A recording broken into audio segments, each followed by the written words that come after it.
नमस्कार दोस्तों, एग्जामोफोबिया YouTube channel में आप सभी लोगों का स्वागत है। आज हम लोग जो है 17वीं बीपीएससी पीटी के लिए दृष्टि आईएएस के 10वें नंबर के टेस्ट पेपर पे चर्चा करेंगे। इसके तहत हम लोग जो है 150 क्वेश्चन सॉल्व करने वाले हैं। साथ ही प्रत्येक क्वेश्चन का एक्सप्लेनेशन भी विस्तार से हम लोग जानेंगे। इससे पहले जो है हम लोग 1 से लेकर 9 तक के टेस्ट पेपर सॉल्व कर चुके हैं। आज जो है 10वें नंबर का टेस्ट पेपर है। इसके पश्चात जो है 5 टेस्ट पेपर और दृष्टि आईएएस के बचेंगे। और जो है इसके बाद संभावना है कि हम जो है खान स्टडी ग्रुप के जो है टेस्ट पेपर शुरू करेंगे और जो है संस्कृति आईएएस के सेकेंड फेज के टेस्ट पेपर शुरू करेंगे। तो आज हम लोग जो है करते हैं टेस्ट नंबर 10वां क्वेश्चन नंबर 1 के साथ।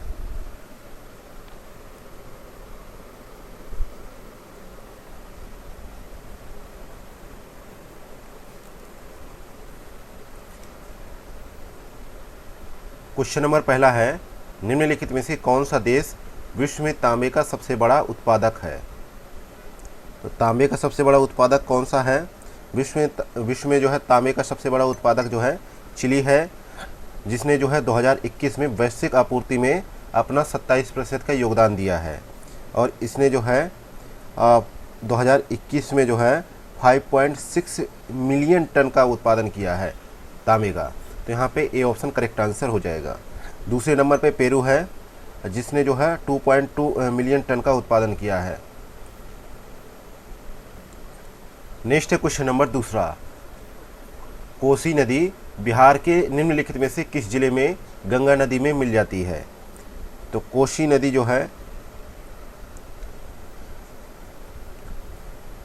जो है कटिहार जिले में जो है गंगा नदी में मिल जाती है। बी ऑप्शन करेक्ट आंसर है। और ये जो कोसी नदी है इसको जो है बिहार का शोक भी कहा जाता है। और इस नदी का जो है उद्गम जो है बिहार में समुद्र तल से 7000 मीटर की ऊंचाई पर माउंट एवरेस्ट और कंचनजंगा के जल ग्रहण क्षेत्र से होता है। और यह चीन, नेपाल और भारत से होकर प्रवाहित होती है और हनुमान नगर के पास भारत में प्रवेश करती है और बिहार के कटिहार जिले में जो है कुर्सेला के पास गंगा नदी में मिल जाती है। और कोसी नदी जो है मुख्य धाराओं के संगम से बनती है, जिनमें जो है सुनकोशी, अरुण कोशी और तम्र कोशी प्रमुख हैं।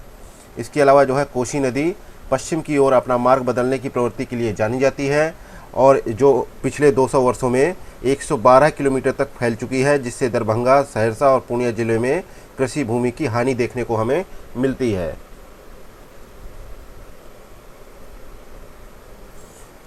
इसके अलावा जो है इसकी कुछ सहायक नदियां हैं, जिसमें जो है त्रिजंगा, भुतही, बलान, कमला बलान और बागमती नदियां जो है प्रमुख सहायक नदियां हैं कोसी नदी की। आगे बढ़ते हैं, देखते हैं क्वेश्चन नंबर तीसरा, निम्नलिखित में से कौन सी जलधारा गर्म है? तो लेब्राडोर धारा जो है ठंडी जलधारा है। बेंगुएला धारा जो है ये भी जो है ठंडी जलधारा है। और पेरुवियन धारा जो है ये भी ठंडी जलधारा है। लेकिन जो है कुरोशियो जो जलधारा है ये जो है गर्म जलधारा है। और ये जो है आमतौर पर निम्न और मध्य अक्षांशों में महाद्वीपों के पूर्वी तट पर देखी जाती हैं, इसलिए ये जो है गर्म जलधाराएं होती हैं। और कुरोशियो धारा, गल्फ स्ट्रीम और नॉर्थ अटलांटिक ड्रिफ्ट, ये तीनों जो है गर्म जलधाराओं के उदाहरण हैं।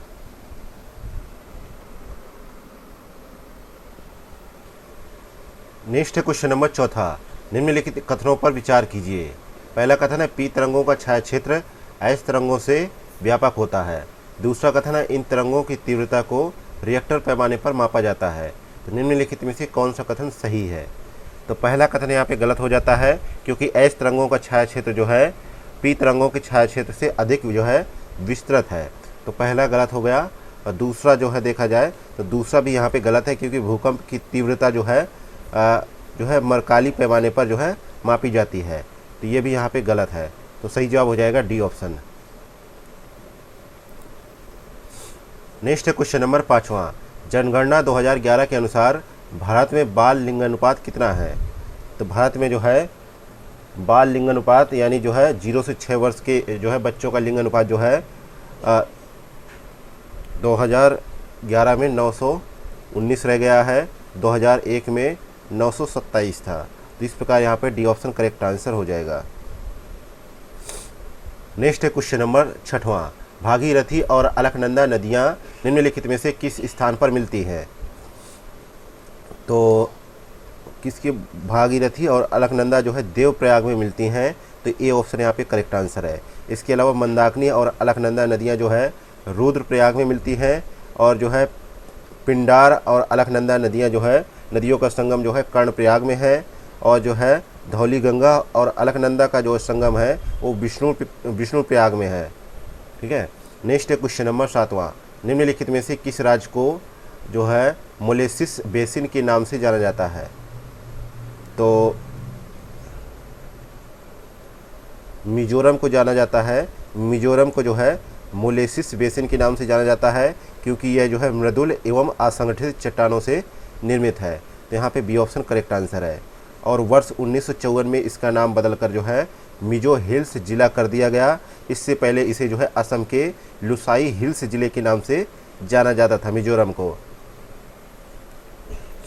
और भूवैज्ञानिक दृष्टि से बात करें तो मिजो पहाड़ियाँ जो है राखीन पर्वत माला का एक भाग है, जो बलुआ पत्थर, चूना पत्थर और सेल्स से निर्मित उत्तर दक्षिण अक्ष वाली सघन समानांतर पर्वत श्रृंखलाओं की एक श्रृंखला मानी जाती है। ठीक। इसके अलावा देखा जाए तो मिजोरम में जलवायु औसत है, और सबसे ठंडे महीने जो होते हैं वहाँ पर नवंबर से फरवरी के दौरान जो है आइजोल जो राजधानी है मिजोरम की, वहाँ पे तापमान जो है औसत जो है 50 डिग्री फ़ारेनहाइट से बढ़कर जो है 60 डिग्री फ़ारेनहाइट यानी लगभग 20 डिग्री सेल्सियस प्रतिदिन हो जाता है। और सबसे गर्म महीनों की बात की जाए तो जून से अगस्त के दौरान होती है सबसे ज़्यादा गर्मी, और यहाँ पर न्यूनतम तापमान जो है 60 डिग्री फ़ारेनहाइट के आसपास रहता है, जबकि अधिकतम तापमान जो है आमतौर पर 80 डिग्री फ़ारेनहाइट के मध्य रहता है। और यहाँ पे वर्षा की बात की जाए तो वर्षा जो है औसतन रहती है सालाना लगभग 100 इंच जो है वर्षा हमें देखने को मिलती है, जिसमें से अधिकांश वर्षा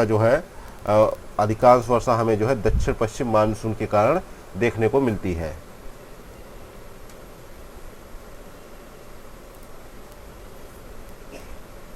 नेक्स्ट है क्वेश्चन नंबर 8वां नंबर क्वेश्चन है, सूची फर्स्ट को सूची सेकेंड से सम्मिलित कीजिए। सूची फर्स्ट में भारतीय वन से संबंधित संस्थान है, सूची सेकेंड में उनकी अवस्थिति है। तो उष्णकटिबंधीय वन अनुसंधान संस्थान कहाँ पर है? ये जो है जबलपुर में है, इसका मिलान चौथे से हो जाएगा। वन जैव विविधता संस्थान कहाँ पर है? ये हैदराबाद में है, इसका मिलान तीसरे से हो जाएगा। काष्ठ विज्ञान और प्रौद्योगिकी संस्थान कहाँ पर है? ये बेंगलुरु में है, इसका मिलान दूसरे से हो जाएगा। वन उत्पादकता संस्थान रांची में है, इसका मिलान पहले से हो जाएगा। इसके अलावा 3 संस्थानों के नाम और बता रहा हूँ, उनको भी आप लोग याद कर लीजिएगा। पहला है वर्षा वन अनुसंधान संस्थान, ये जो है जोरहाट में है। इसके अलावा शुष्क वन अनुसंधान संस्थान जोधपुर में है। इसके अलावा हिमालयी वन अनुसंधान संस्थान शिमला में है। तो इस प्रकार यहाँ पे देखा जाए तो कूट बना बी ऑप्शन का। नेक्स्ट है क्वेश्चन नंबर 9वां, श्योक और नुब्रा सहायक नदियाँ हैं किसकी? तो ये जो है सिंधु नदी की सहायक नदियाँ हैं, ये ऑप्शन करेक्ट आंसर है। और सिंधु नदी जो है भारत की हिमालयी नदियों में सबसे पश्चिमी नदी है। इसका उद्गम जो है तिब्बत में मानसरोवर झील के पास होता है, जहाँ इसे सिंगी खम्बन अथवा जो है सिंहमुख के नाम से जाना जाता है। झेलम, चिनाब, रावी, ब्यास और सतलुज इसकी प्रमुख सहायक नदियाँ हैं। इसके अलावा जो है सिंधु की अन्य जो है महत्वपूर्ण जो है हिमालयी सहायक नदियाँ हैं, श्योक, गिलगित, जास्कर, हुंजा, नुब्रा, शिगर, गस्टिंग और जो है द्रास। नेक्स्ट है क्वेश्चन नंबर 10वां, भूकंप के संबंध में निम्नलिखित कथनों पर विचार कीजिए। पहला कथन है वह बिंदु जहां से भूकंप उत्पन्न होता है भूकंप का अधिकेंद्र कहलाता है। दूसरा कथन है कि प्राथमिक यानी पी तरंगों को संपीड़न तरंगे कहा जाता है। तीसरा कथन है द्वितीय तरंगे तरंग प्रसार की दिशा के लंबवत चलती हैं। चौथा कथन है प्राथमिक तरंगे पदार्थ के ठोस, तरल और गैसीय माध्यम से गुजर सकती हैं। नीचे दिए गए कूट के माध्यम से सही उत्तर का चयन करें। तो 10वें में देखा जाए तो भूकंप के उद्गम बिंदु को जो है उद्गम केंद्र कहा जाता है, इसलिए पहला स्टेटमेंट यहाँ पे गलत हो गया। और जो भूकंप है वो किसी क्षेत्र की ज़मीन का अचानक कंपन या हिलना जो कि भूभाग की अचानक गति के कारण होता है। इस हलचल से जो भूकंपी तरंगें उत्पन्न होती हैं इन्हें जो है जिस्मोग्राफ नामक उपकरण द्वारा मापा जाता है, और इस प्रक्रिया को जो है क्या कहा जाता है? भूकंप कहा जाता है। और देखा जाए तो दूसरा और चौथा यहाँ पे सही है, और तीसरा भी यहाँ पे सही है। तो दूसरा तीसरा यहाँ पे सही है, तो सी ऑप्शन करेक्ट आंसर हो जाएगा।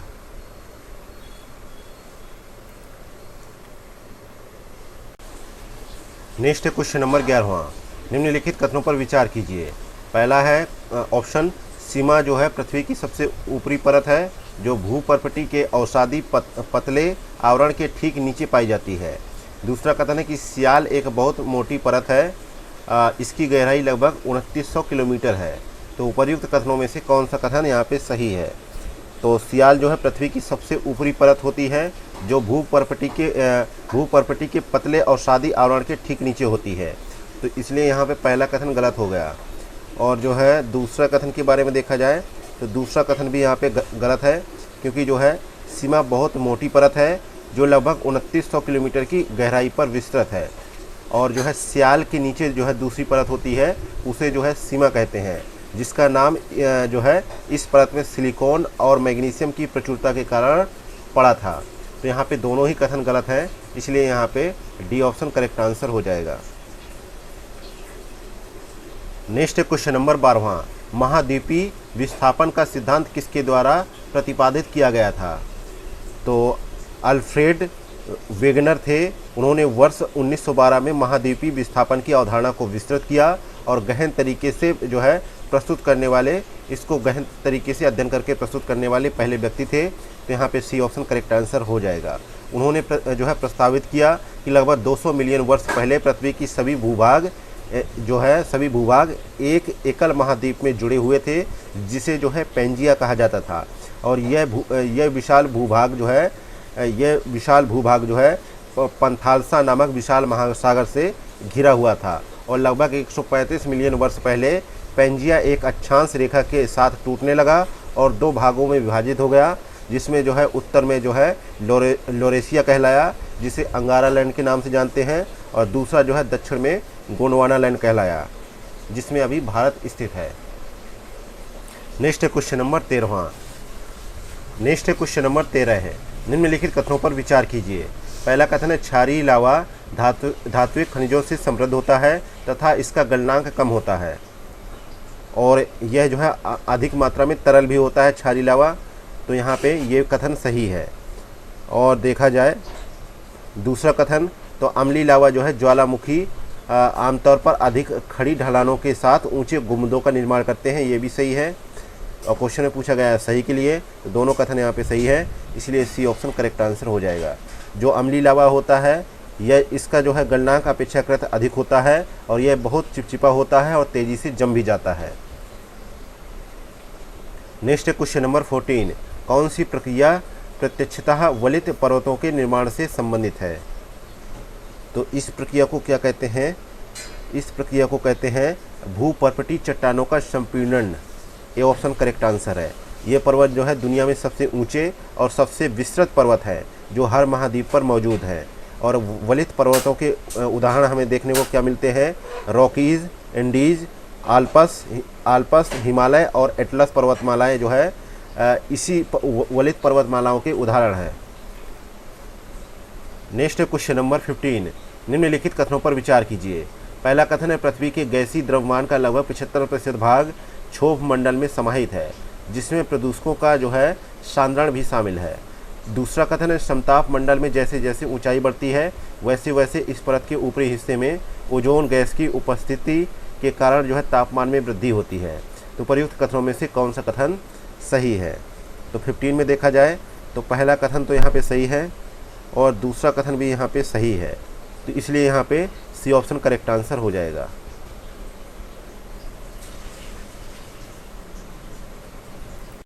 नेक्स्ट क्वेश्चन नंबर 16 है। सूर्यतप को कैसे परिभाषित किया जाता है?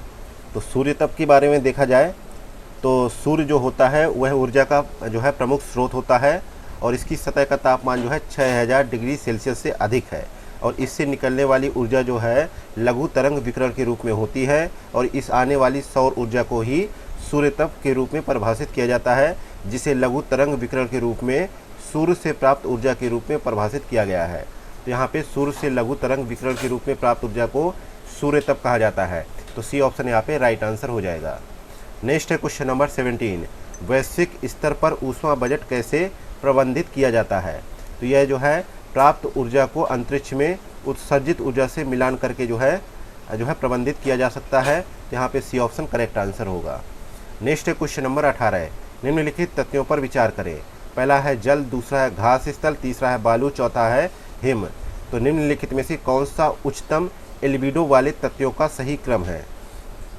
तो इनका जो सही क्रम है उसको हम देखते हैं।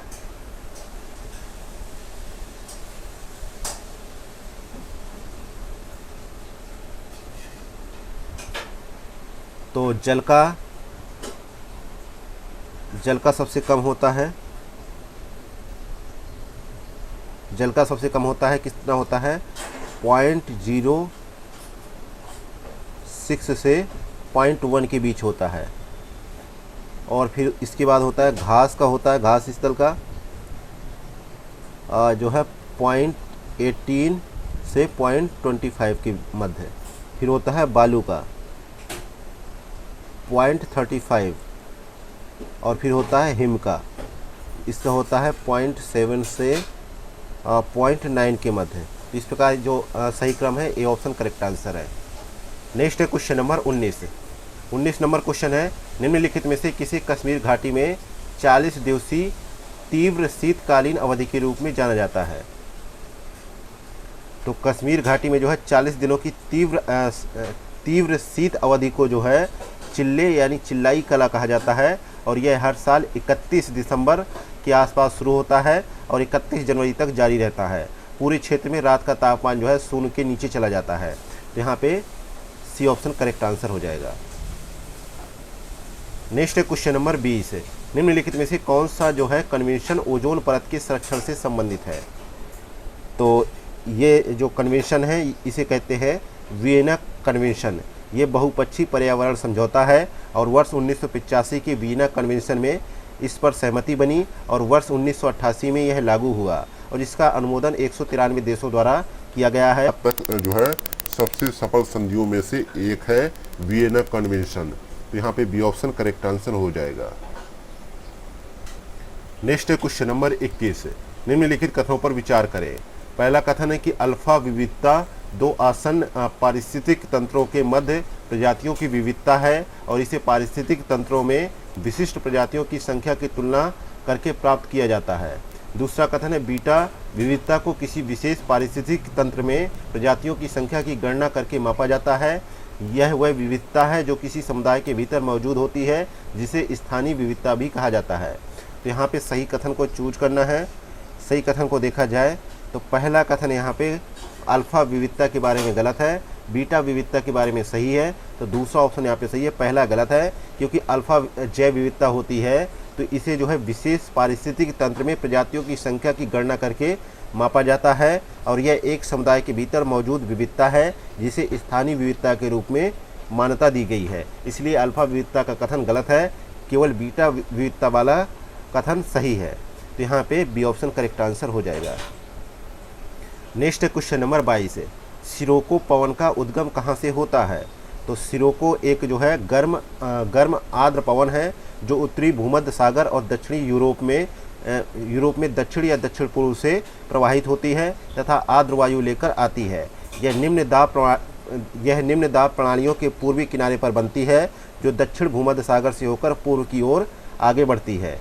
तो यहाँ पे करेक्ट आंसर होगा। और इसके बारे में देखा जाए तो इसका उद्गम जो है उत्तरी अफ्रीका यानी सहारा रेगिस्तान से शुष्क पवन के रूप में होता है और यह भूमध्य सागर को पार करते समय आर्द्रता एकत्रित करती है। तो यहाँ पे सहारा रेगिस्तान सही जवाब होगा, सी ऑप्शन करेक्ट आंसर है।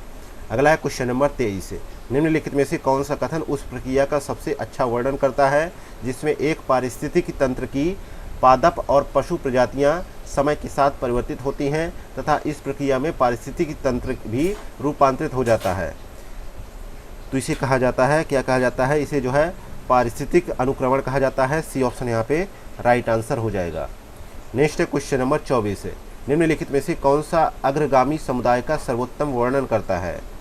तो इसमें करेक्ट आंसर है बी ऑप्शन कि ये जो है प्रारंभिक समुदाय वे है जो नग्न क्षेत्र को सबसे पहले अपना वास स्थान बनाते हैं। उन्हें जो है अग्रगामी समुदाय का सबसे अच्छा जो है उदाहरण हमें देखने को मिलता है। नेक्स्ट है क्वेश्चन नंबर 25, सूची फर्स्ट को सूची सेकेंड से सुमेलित कीजिए। तो परभक्षण देखा जाए तो परभक्षण जो है के बारे में देखा जाए, परभक्षण का मिलान होगा तीसरे से और असहभोजिता का मिलान होगा चौथे से और सहभोजिता का मिलान होगा दूसरे से, सहोपकारिता का मिलान होगा पहले से। तो इस प्रकार जो कूट बनेगा वो यहाँ पे बी ऑप्शन का कूट बनेगा, बी ऑप्शन करेक्ट आंसर हो जाएगा। नेक्स्ट है क्वेश्चन नंबर 26 से, पारिस्थितिकी तंत्र पद जो है किसके द्वारा गढ़ा गया था? तो ये शब्द जो है 26 में करेक्ट आंसर होगा।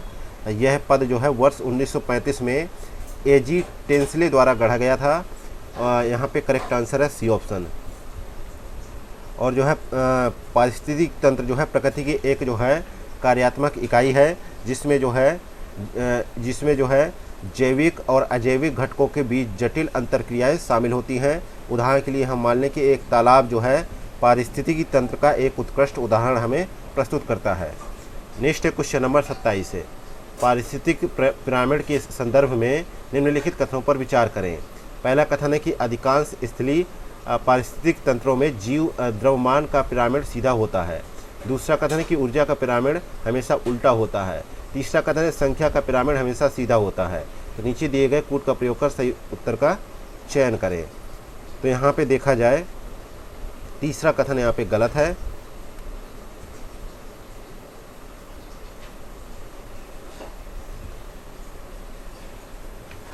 क्योंकि जो संख्या पिरामिड है यह प्रत्येक पोषण स्तर में जीवों की संख्या को प्रदर्शित करता है। उदाहरण के लिए घास के मैदान में घास की संख्या घास को खाने वाले शाकाहारी जंतुओं की तुलना में अधिक होती है और शाकाहारी जंतुओं की संख्या मांसाहारी जंतुओं से अधिक होती है। हालांकि कुछ मामलों में संख्या पिरामिड उल्टा भी हो सकता है, अर्थात शाकाहारी प्राथमिक उत्पादकों से अधिक होते हैं। तो यहाँ पे जो है उल्टा भी हो सकता है, इसलिए तीसरा स्टेटमेंट गलत है, पहला सही है। और ऊर्जा पिरामिड जो है सीधा आकार बनाए रखते हैं और कभी उल्टे नहीं होते हैं, इसलिए दूसरा स्टेटमेंट भी गलत है। तो सही केवल कौन सा है? पहला, तो यानी सी ऑप्शन करेक्ट आंसर हो जाएगा। अगला है क्वेश्चन नंबर 28 से, झील पारिस्थितिकी तंत्र के संबंध में निम्नलिखित कथनों पर विचार करें। पहला कथन है सरोवरी क्षेत्र खुला जल क्षेत्र है जहाँ प्रकाश पूरी तरह से नीचे तक नहीं पहुँच पाता है। दूसरा कथन है नीतलस्थ सतह नितलक जीवों से भरपूर होता है। और तीसरा कथन है कि बिलांचली क्षेत्र समुद्र तल के निकट स्थित होते हैं जहां सूर्य का प्रकाश तलछट तक पहुंचता है। चौथा कथन है कि प्रकाश यूफोटिक क्षेत्र में फोटोसिंथेसाइजर के रूप में कार्य करता है। तो क्वेश्चन में पूछा गया है कि निम्नलिखित में से कौन सा कथन सही है?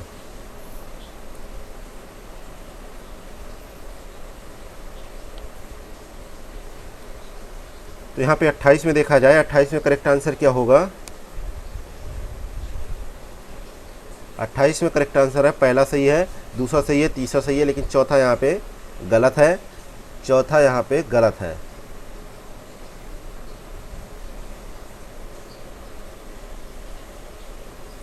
तो करेक्ट आंसर ए ऑप्शन होगा। नेक्स्ट क्वेश्चन नंबर 29 है, मीनामाता कन्वेंशन प्रमुखता संबंधित है। तो ये जो है पारे से संबंधित है, बी ऑप्शन यहाँ पे करेक्ट आंसर है और ये 2013 में हुआ था। नेक्स्ट है क्वेश्चन नंबर 30 है, निम्नलिखित में से कौन सा ग्रीन क्रैकर है? तो ग्रीन क्रैकर है तो ये है स्वेस, स्टार, सफल, ये तीनों जो है क्या है? ग्रीन क्रैकर है, डी ऑप्शन करेक्ट है।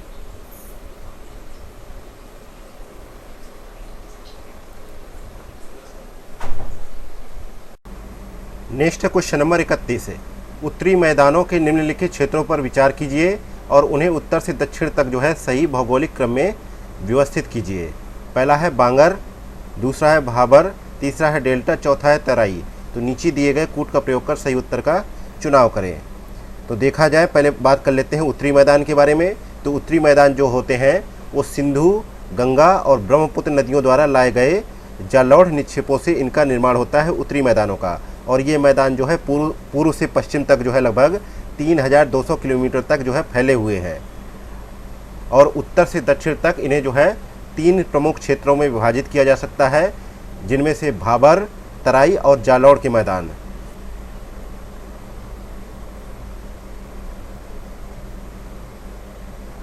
जालौर के मैदान, और इनका क्रम के बारे में पूछा गया है क्वेश्चन। तो क्रम के बारे में देखा जाए तो सबसे पहले आता है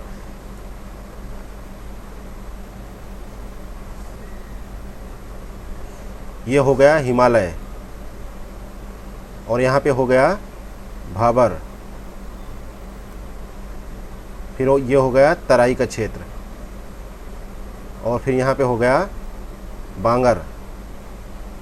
बांगर को जो है भागर भी कहते हैं, भांगर भी कहते हैं, भांगर या बांगर दोनों कह सकते हैं इसमें। तो यहाँ पे हो गया भांगर, फिर यहाँ पे हो गया, यहाँ पे एक होता है जो है रिवर वैली, और यहाँ पे होता है खादर, बीचों बीच होता है यहाँ पे खादर।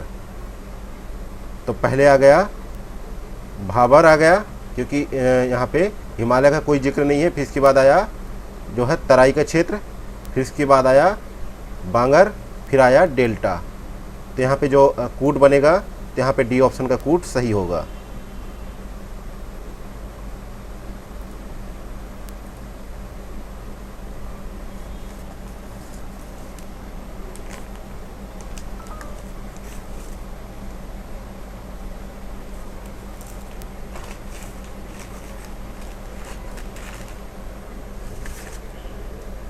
अगला है क्वेश्चन नंबर 32। 32 नंबर क्वेश्चन है कि हिंद महासागर में द्वीपों के संदर्भ में निम्नलिखित कथनों पर विचार कीजिए।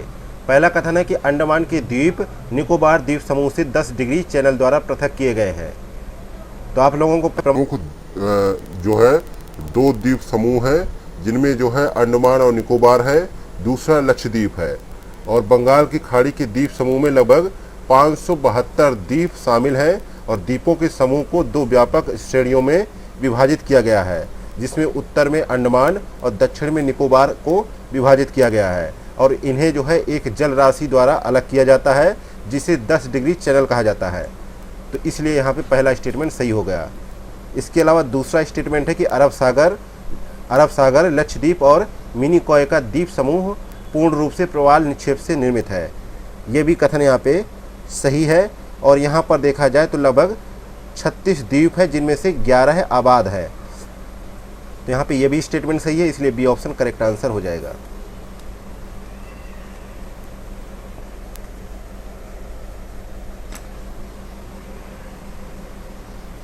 नेक्स्ट क्वेश्चन नंबर 33 है, निम्नलिखित में से कौन सी नदी गोदावरी नदी की सहायक नदी नहीं है? तो नहीं के लिए पूछा गया है। तो गोदावरी जो है सबसे बड़ी प्रायद्वीपीय नदी प्रणाली है, इसे दक्षिण की गंगा भी कहा जाता है, और यह महाराष्ट्र के नासिक से निकलती है और अपना जल बंगाल की खाड़ी में प्रवाहित करती है। इसकी सहायक नदियां महाराष्ट्र, मध्य प्रदेश, छत्तीसगढ़, उड़ीसा और आंध्र प्रदेश राज्यों से होकर बहती हैं, जिनमें इसकी प्रमुख सहायक नदियां हैं पेनगंगा, इंद्रावती, प्राणहिता और मंजरा। इसकी प्रमुख सहायक नदियां हैं। तो यहाँ पे पेनगंगा है, मंजरा है, प्राणहिता है, काबनी नहीं है। तो यहाँ पे डी ऑप्शन करेक्ट आंसर हो जाएगा। नेक्स्ट है क्वेश्चन नंबर 34 है, निम्नलिखित में से कौन सी पश्चिम की ओर प्रवाहित होने वाली नदी नहीं है? तो पश्चिम की ओर बहने वाली नदियां हैं साबरमती, माही, ढाढर, कालिंदी, शरावती, भारतपुछा, पेरियार नदियां। लेकिन यहाँ पे पूर्व की ओर बहने वाली नदियां कौन सी हैं? स्वर्णरेखा, बैतरणी, ब्रह्माणी, पेन्नार और पलार। तो यहाँ पे बैतरणी ऑप्शन यहाँ पे दे रखा है, ये जो है पूर्व की ओर बहने वाली नदी है, तो ये ऑप्शन यहाँ पे गलत था। नेक्स्ट है क्वेश्चन नंबर 35 है, उष्णकटिबंधीय शुष्क पर्णपाती वनों के संदर्भ में निम्नलिखित कथनों पर विचार करें। पहला कथन है कि शुष्क पर्णपाती वनों के क्षेत्रों में वर्षा 70 से 100 सेमी के बीच होती है। दूसरा कथन है ये वन जो है प्रायद्वीप के वर्षा वाले क्षेत्रों और उत्तर प्रदेश और बिहार के मैदानी इलाकों में पाए जाते हैं। तो प्रयुक्त में से कौन सा कथन सही है? तो यहाँ पे पहला कथन सही है और दूसरा कथन भी यहाँ पे सही है। तो करेक्ट आंसर होगा C option. Next question number 36 है, बिम्स्टेक व्यापार शिखर सम्मेलन का पहला संस्करण कहाँ पर आयोजित किया गया? तो इसका आयोजन जो है भारत में किया गया, नई दिल्ली में 6 से 8 अगस्त 2024 को।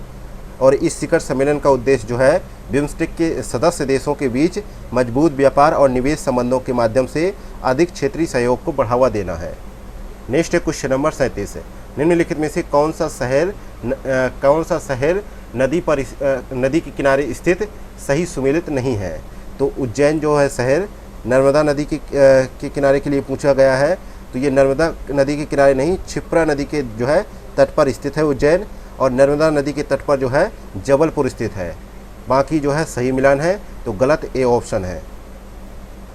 नेक्स्ट है क्वेश्चन नंबर 38 है, सूची फर्स्ट को सूची सेकेंड से। सूची फर्स्ट में जलप्रपात है, सूची सेकेंड में नदी है। तो यहाँ पे देखा जाए तो हुंडरू जलप्रपात है, ये रांची में है, और ये जलप्रपात जो है स्वर्ण रेखा नदी के मार्ग पर निर्मित है, जहाँ 320 फीट की ऊंचाई से यह गिरता है, और राज्य का सबसे ऊंचा जलप्रपात इसी को माना जाता है। तो ये जो है स्वर्ण रेखा नदी से कनेक्ट हो जाएगा, है ना। तो ये भी गलत, ये भी गलत, ये भी गलत, सही होगा डी ऑप्शन। और जोंग जलप्रपात है, तो ये जो है जोंग जलप्रपात कहाँ पर है?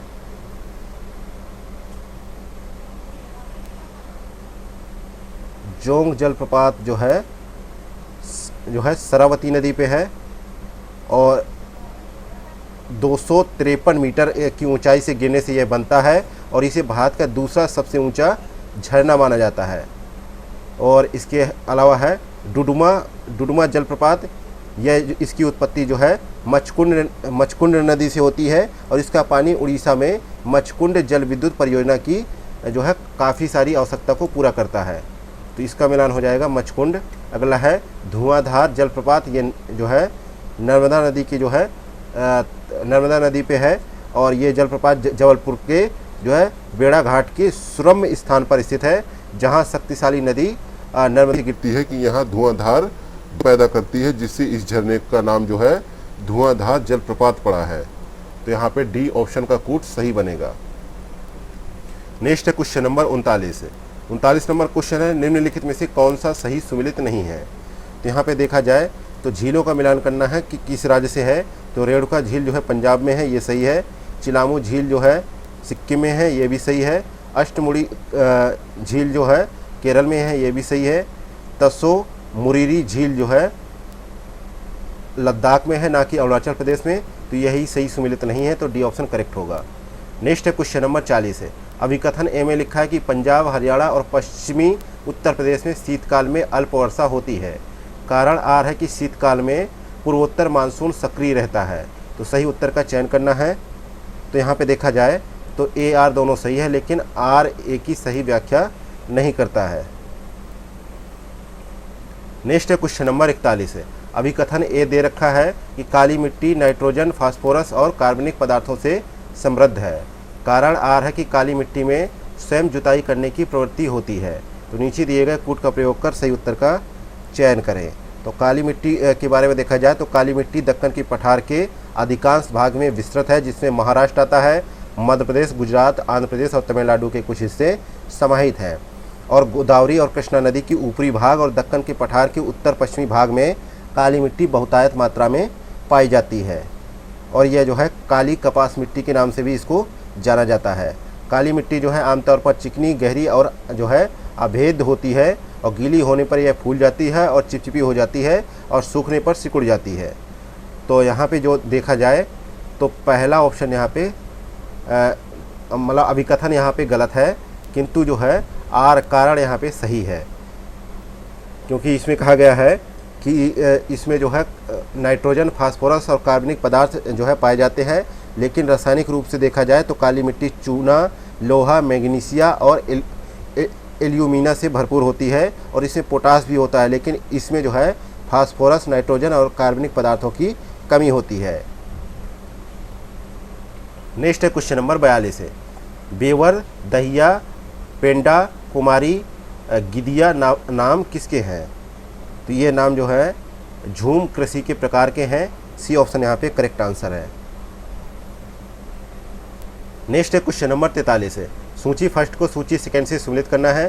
सूची फर्स्ट में देखा जाए तो बांध है सूची सेकंड में नदी है। तो सरदार सरोवर बांध का जिक्र है। सरदार सरोवर परियोजना जो है यह नर्मदा घाटी परियोजना का एक हिस्सा है जो नर्मदा नदी पर बनाई गई है और ये भारत की सबसे बड़ी और सबसे जो है विवादास्पद बहुउद्देशीय नदी घाटी परियोजनाओं में से एक है जो गुजरात, मध्य प्रदेश, महाराष्ट्र और राजस्थान को सिंचाई, पेयजल और जल विद्युत शक्ति के लिए जो है काफ़ी मददगार है। तो इसका जो मिलान है नर्मदा नदी है। अगला है भाखड़ा नांगल बांध।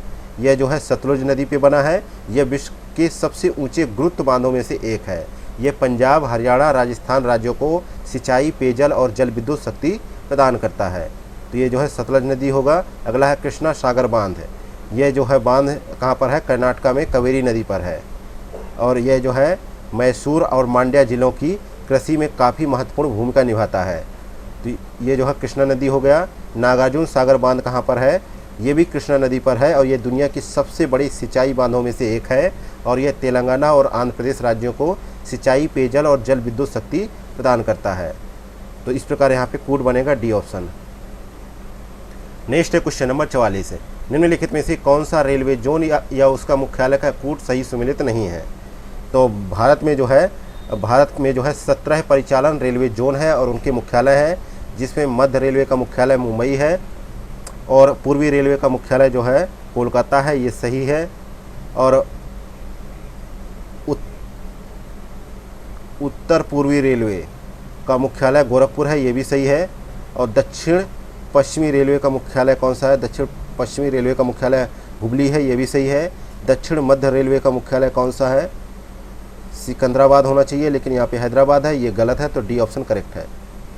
नेक्स्ट क्वेश्चन नंबर 45 है, अधिकतम जिलों की संख्या वाले निम्नलिखित राज्यों को अवरोही क्रम में व्यवस्थित कीजिए। तो सब जो है यहाँ पे मध्य प्रदेश में, फिर जो है बिहार में और फिर महाराष्ट्र में, फिर जो है गुजरात में। तो इस प्रकार यहाँ पे कूट बनेगा ए ऑप्शन का।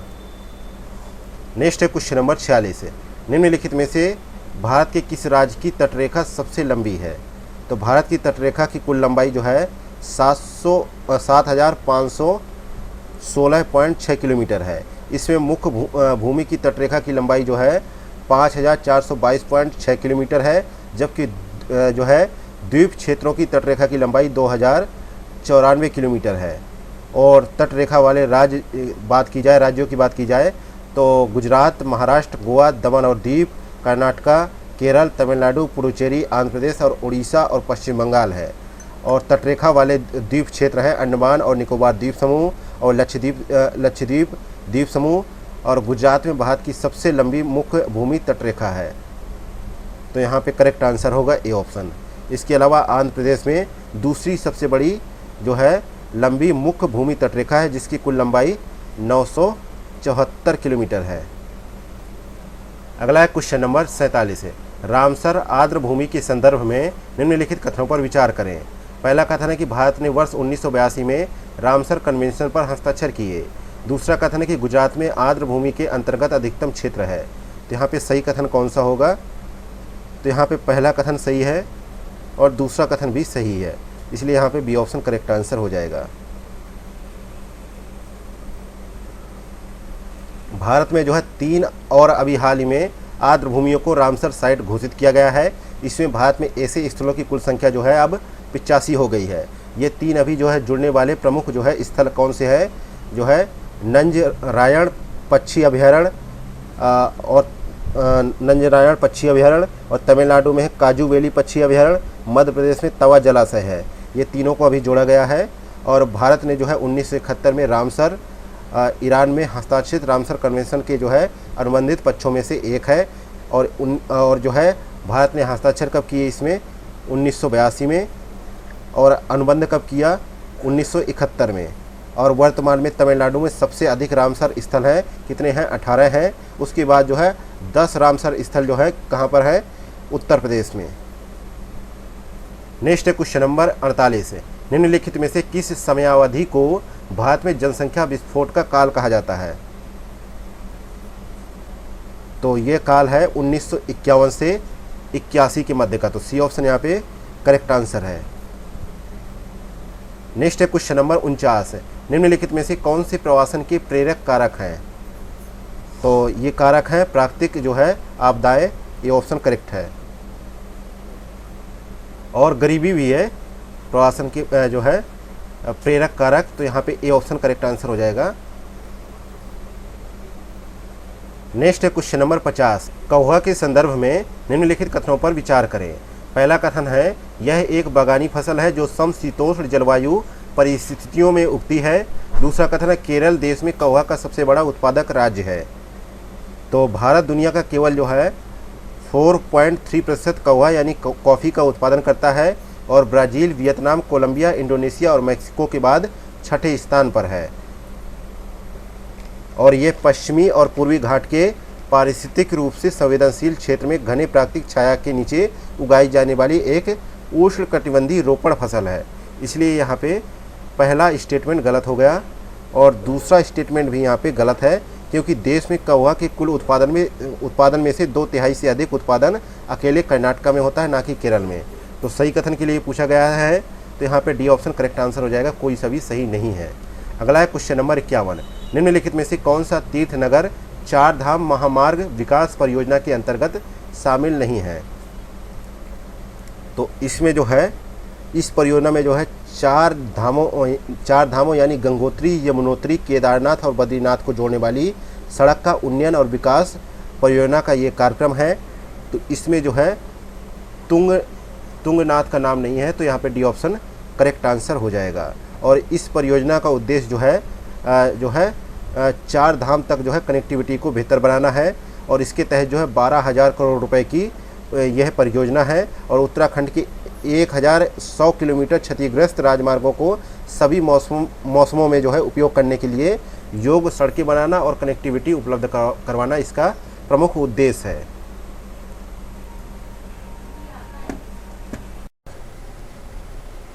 नेक्स्ट है क्वेश्चन नंबर 52।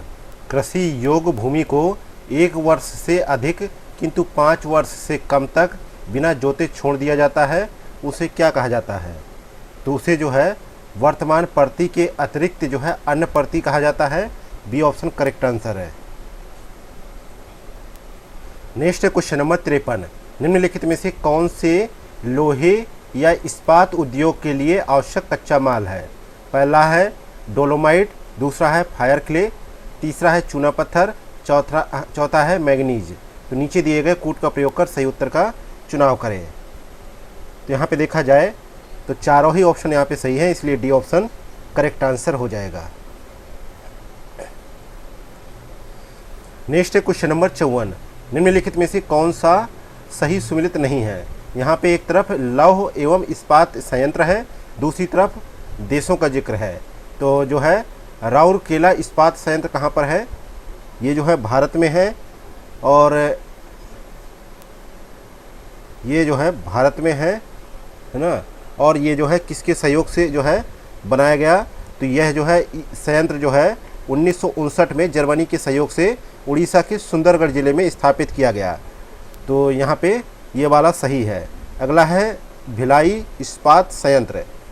यह इस्पात संयंत्र जो है रूस के सहयोग से छत्तीसगढ़ के दुर्ग जिले में स्थापित किया गया। कब? 1959 में।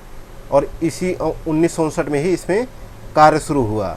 तो ये यहाँ पे मिलान गलत है, तो ये ऑप्शन यहाँ पे सही हो जाएगा, क्योंकि नहीं के लिए पूछा गया था जो सही सुमेलित ना हो, तो यहाँ पे बी ऑप्शन सही सुमेलित नहीं है। इसके अलावा है बोकारो इस्पात संयंत्र। इसकी स्थापना जो है 1964 में रूस के सहयोग से झारखंड के बोकारो में जो है बोकारो इस्पात संयंत्र की स्थापना की गई थी। तो ये भी सही सुमेलित है।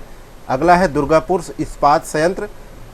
ये जो है 1962 में पश्चिम बंगाल की जो है इस इस्पात संयंत्र में उत्पादन शुरू हुआ 1962 में, और इसको जो है ब्रिटिश सरकार के सहयोग से स्थापित किया गया था। नेक्स्ट है क्वेश्चन नंबर 55। राष्ट्रीय जलमार्ग 1 का विस्तार है। तो राष्ट्रीय जलमार्ग 1 का विस्तार के रूप में देखा जाए तो इलाहाबाद से हल्दिया तक विस्तृत है, जो पटना तक यांत्रिक नावों द्वारा और हरिद्वार तक साधारण नावों द्वारा नौगम्य है। तो यहाँ पे करेक्ट आंसर है इलाहाबाद से हल्दिया। नेक्स्ट है क्वेश्चन नंबर 56। निम्नलिखित में से कौन से पेट्रो रसायन उद्योग के उपसमूह हैं? तो पेट्रो रसायन के जो उपसमूह के बारे में बोला गया है, तो भारत में जो है पेट्रो रसायन उद्योग जो है 1970 के दशक में जो है अस्तित्व में आया और 1980 से 90 के दशक में भारतीय पेट्रोकेमिकल उद्योग में काफ़ी वृद्धि देखी गई और कई वस्तुएं ऐसी हैं जो पेट्रोलियम से प्राप्त होती हैं और जो कई नए उद्योगों के लिए कच्चा माल के रूप में हमें प्रदान होती हैं और इन्हें सामूहिक रूप से पेट्रो रसायन उद्योग के रूप में जाना जाता है। और इस उद्योग को जो है 4 उपसमूहों में विभाजित किया गया है।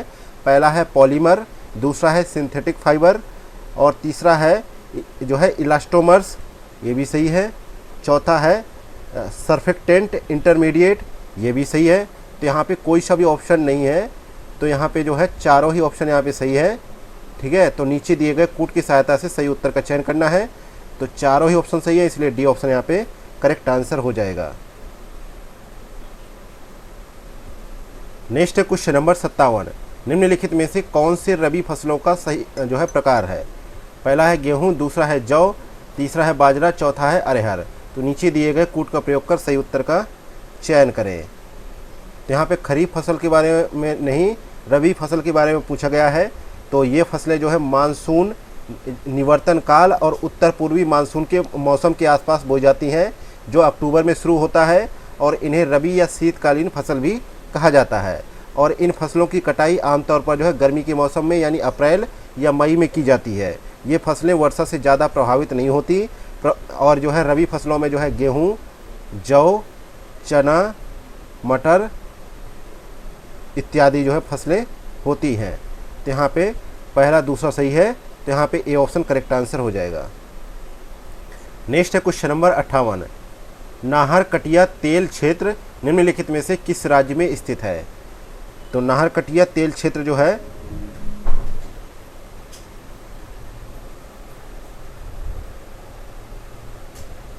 ये जो है असम में स्थित है। यहाँ पे डी ऑप्शन है। नेक्स्ट है क्वेश्चन नंबर 59 है। भीतरकनिका राष्ट्रीय उद्यान के संदर्भ में निम्नलिखित कथनों पर विचार करें। पहला कथन है ये लवणी जल के मगरमच्छों का प्रजनन स्थल है। दूसरा कथन है ये भारत का चौथा सबसे बड़ा मैंग्रोव पारिस्थितिकी तंत्र है। तीसरा कथन है कि भीतरकनिका किंगफिशर पक्षियों की 8 किस्मों का आवास भी है। चौथा कथन है कि यह आंध्र प्रदेश में स्थित है। तो नीचे दिए गए कूट की सहायता से सही उत्तर का चयन करें।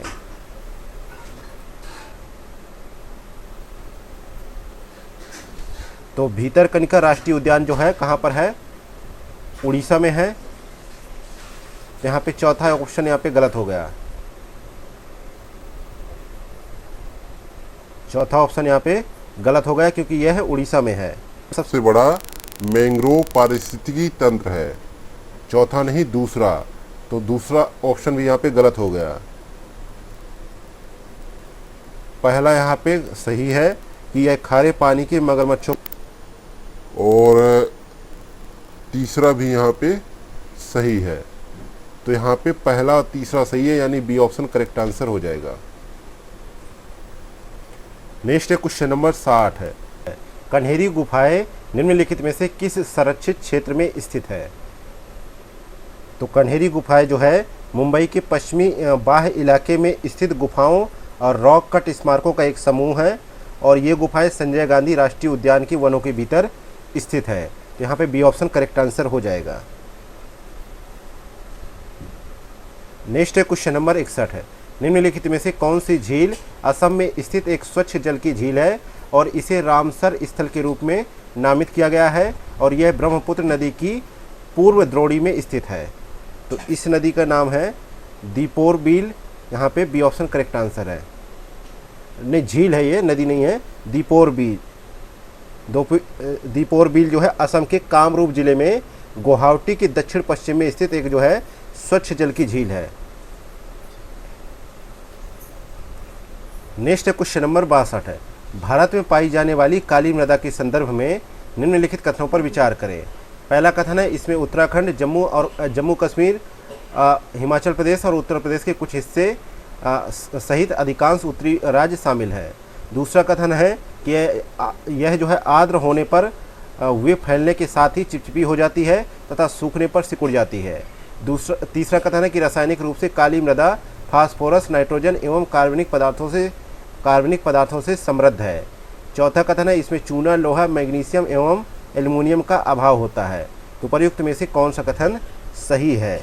तो यहाँ पे देखा जाए चौथा भी गलत है, तीसरा भी गलत है और पहला भी गलत है, क्योंकि यह जो है महाराष्ट्र, मध्य प्रदेश, गुजरात, आंध्र प्रदेश और तमिलनाडु के कुछ हिस्से में पाई जाती है और इस मिट्टी को काली कपास की मृदा भी कहा जाता है। सिर्फ यहाँ पे दूसरा ऑप्शन सही है, इसलिए यहाँ पे बी ऑप्शन करेक्ट आंसर हो जाएगा। नेक्स्ट क्वेश्चन नंबर 63 है, कायांतरण के संदर्भ में निम्नलिखित कथनों पर विचार करें। पहला कथन है यह एक ऐसी प्रक्रिया है जिसके द्वारा पहले से ही समेकित सेल पुनः क्रिस्टलीकरण से गुजरती है और मूल सेलों के भीतर इन सामग्रियों का पुनर्गठन होता है। दूसरा कथन है कि सतर्क कायांतरण में सेल विवर्तनिक विकृतियों के कारण उत्पन्न विरूपण, उच्च तापमान या दाब अथवा दोनों के संयोजन के कारण पुनः क्रिस्टलीकरण की प्रक्रिया से गुजरती है। और तीसरा कथन है कि प्रादेशिक कायांतरण में सेलें गर्म मैग्मा एवं लावा के संपर्क में आती हैं और साथ ही सेल उच्च तापमान पर पुनः क्रिस्टलीकृत हो जाती हैं। तो उपर्युक्त में से कौन सा कथन यहाँ पे सही है? तो यहाँ पे देखा जाए 63 का करेक्ट आंसर क्या होगा? 63 का करेक्ट आंसर होगा केवल पहला ऑप्शन सही है, बाकी दूसरा तीसरा यहाँ पे गलत है, तो ए ऑप्शन करेक्ट आंसर हो जाएगा। अरे भैया ऐसे ऐसे क्वेश्चन दे दोगे भैया, ऐसे बीपीएससी में क्वेश्चन थोड़ी पूछे जाने हैं, यूपीएससी के क्वेश्चन है ये। अगला है क्वेश्चन नंबर 64 है, ग्रामीण बस्तियों के संदर्भ में निम्नलिखित कथनों पर विचार करें। पहला कथन है रेखीय प्रतिरूप बस्तियों में घर, सड़क, रेलवे लाइन, नदी, नहर, घाटी के किनारे अथवा तटबंध के किनारे स्थित होते हैं। दूसरा कथन है कि आयताकार प्रतिरूप में ग्रामीण बस्तियां मैदानी क्षेत्रों अथवा विस्तृत अंतर पर्वतीय घाटियों में पाई जाती हैं। तीसरा कथन है झीलों, जलाशयों के चारों ओर गोलाकार प्रतिरूप में गांव का विकास होता है और कभी कभी गांव की योजना इस तरह से बनाई जाती है कि मध्य भाग खुला रहता है। और चौथा कथन है तारे के आकार के प्रारूप में कई सड़कें आपस में मिलती हैं। सड़कों के किनारे बने घरों से जो है तारों के आकार की बस्तियां विकसित होती हैं, यानी तारे के आकार की जो है बस्तियां विकसित होती हैं। तो यहाँ पे सही कथन को चुनना है। तो 64 में देखा जाए पहला कथन सही है, दूसरा सही है, तीसरा सही है, चौथा भी सही है, तो डी ऑप्शन करेक्ट आंसर हो जाएगा। नेक्स्ट क्वेश्चन नंबर 65 है, निम्नलिखित में से कौन सा क्षेत्र जो है सबसे समृद्ध जैव विविधता के लिए जाना जाता है? तो इस क्षेत्र का क्या नाम है? उष्णकटिबंधीय क्षेत्र, ये ऑप्शन करेक्ट है। नेक्स्ट क्वेश्चन नंबर 66 है, निम्नलिखित में से कौन सा गर्भ महासागरीय धारा का उदाहरण नहीं है?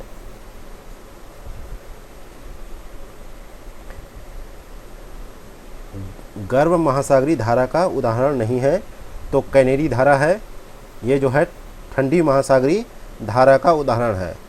तो यहाँ पे सी ऑप्शन करेक्ट था। नेक्स्ट क्वेश्चन नंबर 67 है, निम्नलिखित कथनों में से कौन सा कथन सही है? पहला है पी तरंगे भूगर्भीय तरंगे हैं, जबकि एस तरंगे जो है धरातलीय तरंगे हैं। दूसरा कथन है धरातलीय तरंगे भूगर्भीय तरंगों से अधिक विनाशकारी होती हैं। तो निम्नलिखित कूट का उपयोग करके सही उत्तर का चुनाव करें। तो यहाँ पे देखा जाए भूगर्भीय तरंगे दो प्रकार की होती है, इन्हें पी तथा एस तरंगे कहते हैं। तो यहाँ पे पहला स्टेटमेंट गलत हो गया, दूसरा स्टेटमेंट यहाँ पे सही है, इसलिए बी ऑप्शन करेक्ट आंसर हो जाएगा। नेक्स्ट क्वेश्चन नंबर 68 है, भूपर्पटी पर विचार करें। पहला कथन है प्रमुख पर्वतीय प्रणालियों के आसपास के क्षेत्रों में महाद्वीपीय भूपर्पटी अधिक मोटी है। दूसरा कथन है कि महासागरीय भूपर्पटी महाद्वीपीय भूपर्पटी की तुलना में अधिक मोटी है। तो उपर्युक्त में से कौन सा कथन सही है? तो महासागरीय भूपर्पटी जो होती है वह महाद्वीपीय भूपर्पटी की तुलना में काफ़ी पतली होती है, इसलिए पहला स्टेटमेंट जो है नहीं, दूसरा स्टेटमेंट यहाँ पे गलत हो जाता है। पहला तो सही है, पहला सही है। और महासागरीय भूपर्पटी की औसत मोटाई 5 किलोमीटर है, जबकि महाद्वीपीय भूपर्पटी की मोटाई जो है लगभग 30 किलोमीटर है। और दूसरा स्टेटमेंट तो सही था, तो बी ऑप्शन करेक्ट है। नेक्स्ट क्वेश्चन नंबर 69 है, मैग्मा के संदर्भ में निम्नलिखित कथनों पर विचार करें।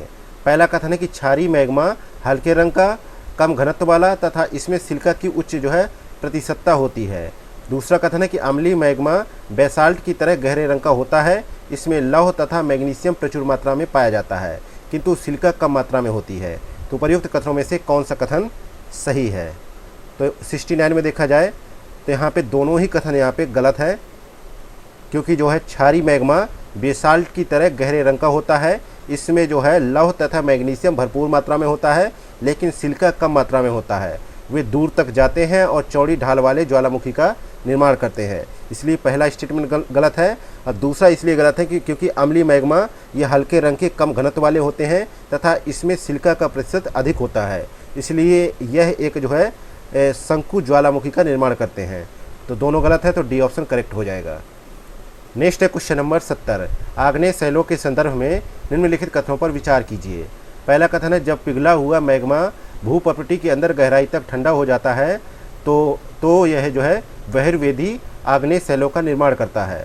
दूसरा कथन है भूप्रपटी पर लावा जिससे बारीक कणों वाली अंतर्वेदी आग्नेय शैलों का निर्माण होता है। तो उपर्युक्त में से कौन सा कथन सही है? तो 70 में देखा जाए पहला कथन यहाँ पे गलत है, दूसरा कथन भी यहाँ पे गलत है, इसलिए डी ऑप्शन यहाँ पे करेक्ट आंसर होगा। नेक्स्ट है क्वेश्चन नंबर 71। सूची फर्स्ट को सूची सेकंड से सम्मिलित कीजिए।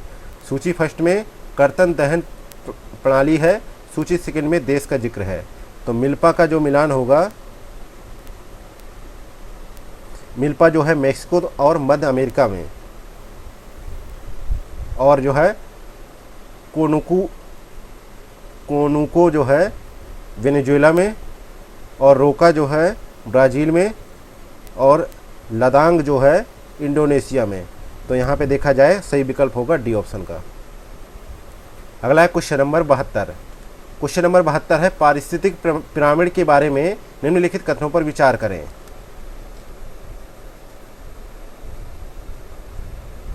पहला कथन है कि ऊर्जा पिरामिड में प्रत्येक रेखिका प्रत्येक पोषण स्तर पर एक निश्चित समय में या प्रति इकाई क्षेत्र में प्रति वर्ष मौजूद ऊर्जा की मात्रा को दर्शाती है। दूसरा कथन है कि समुद्र में जैव संहति का पिरामिड आमतौर पर उल्टा होता है। तीसरा कथन है कि ऊर्जा का पिरामिड सदैव सीधा होता है। तो उपर्युक्त कथनों में से कौन सा कथन सही है? तो 72 में देखा जाए पहला कथन सही है, दूसरा भी सही है और तीसरा भी सही है, तो यहाँ पे डी ऑप्शन करेक्ट आंसर हो जाएगा। नेक्स्ट है क्वेश्चन नंबर 73। जल में प्राथमिक अनुक्रम के समुदायों का क्रम क्या है?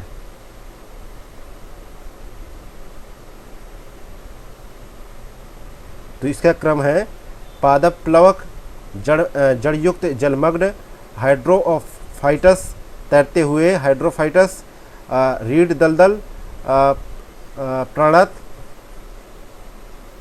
घास का मैदान और वृक्ष। तो यहाँ पे डी ऑप्शन करेक्ट आंसर है। नेक्स्ट है क्वेश्चन नंबर 74। अपघटन प्रक्रिया में क्रमिक चरण इस प्रकार है, तो इनका चरण देखना है। 74 में क्या करेक्ट आंसर होगा? ए ऑप्शन, विखंडन, निच्छालन, अपचय, ह्यूमिफिकेशन और खनिजीकरण। ये अपघटन की प्रक्रिया है। नेक्स्ट है क्वेश्चन नंबर 75। पारिस्थितिकी तंत्र उत्पादकता के बारे में निम्नलिखित कथनों पर विचार करें। पहला कथन है बायोमास उत्पादन की दर को उत्पादकता कहा जाता है। दूसरा कथन है किसी पारिस्थितिकी तंत्र की शुद्ध प्राथमिक उत्पादकता प्रकाश संश्लेषण के दौरान कार्बनिक पदार्थ के उत्पादन की दर है।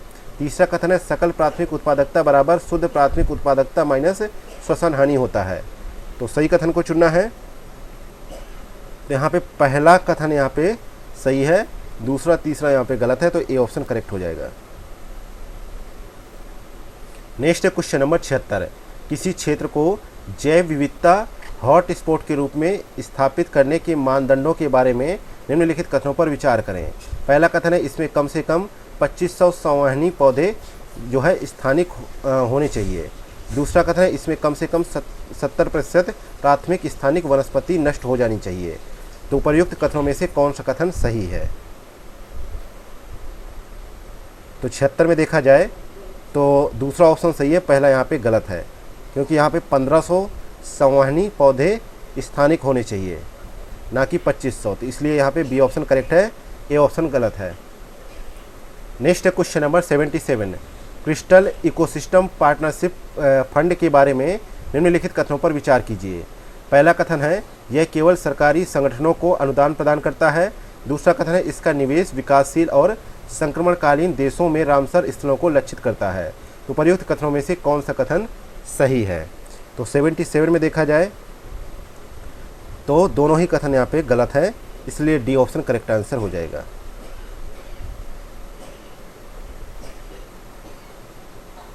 क्योंकि इसमें जो है देखा जाए तो राष्ट्रीय और अंतर्राष्ट्रीय रूप से गैर सरकारी संगठन इसमें शामिल हैं, ना कि केवल सरकारी संगठन। इसलिए यहाँ पे पहला स्टेटमेंट गलत था, और दूसरा इसलिए गलत था क्योंकि इसमें जो है कहा गया है कि इसका जो है निवेश विकासशील और संक्रमणकालीन देशों में रामसर स्थलों को लक्षित करना है।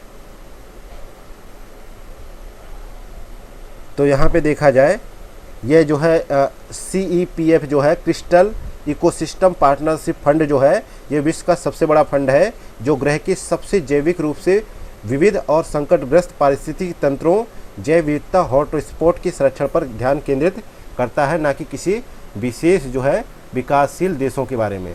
इसलिए दोनों कथन गलत थे।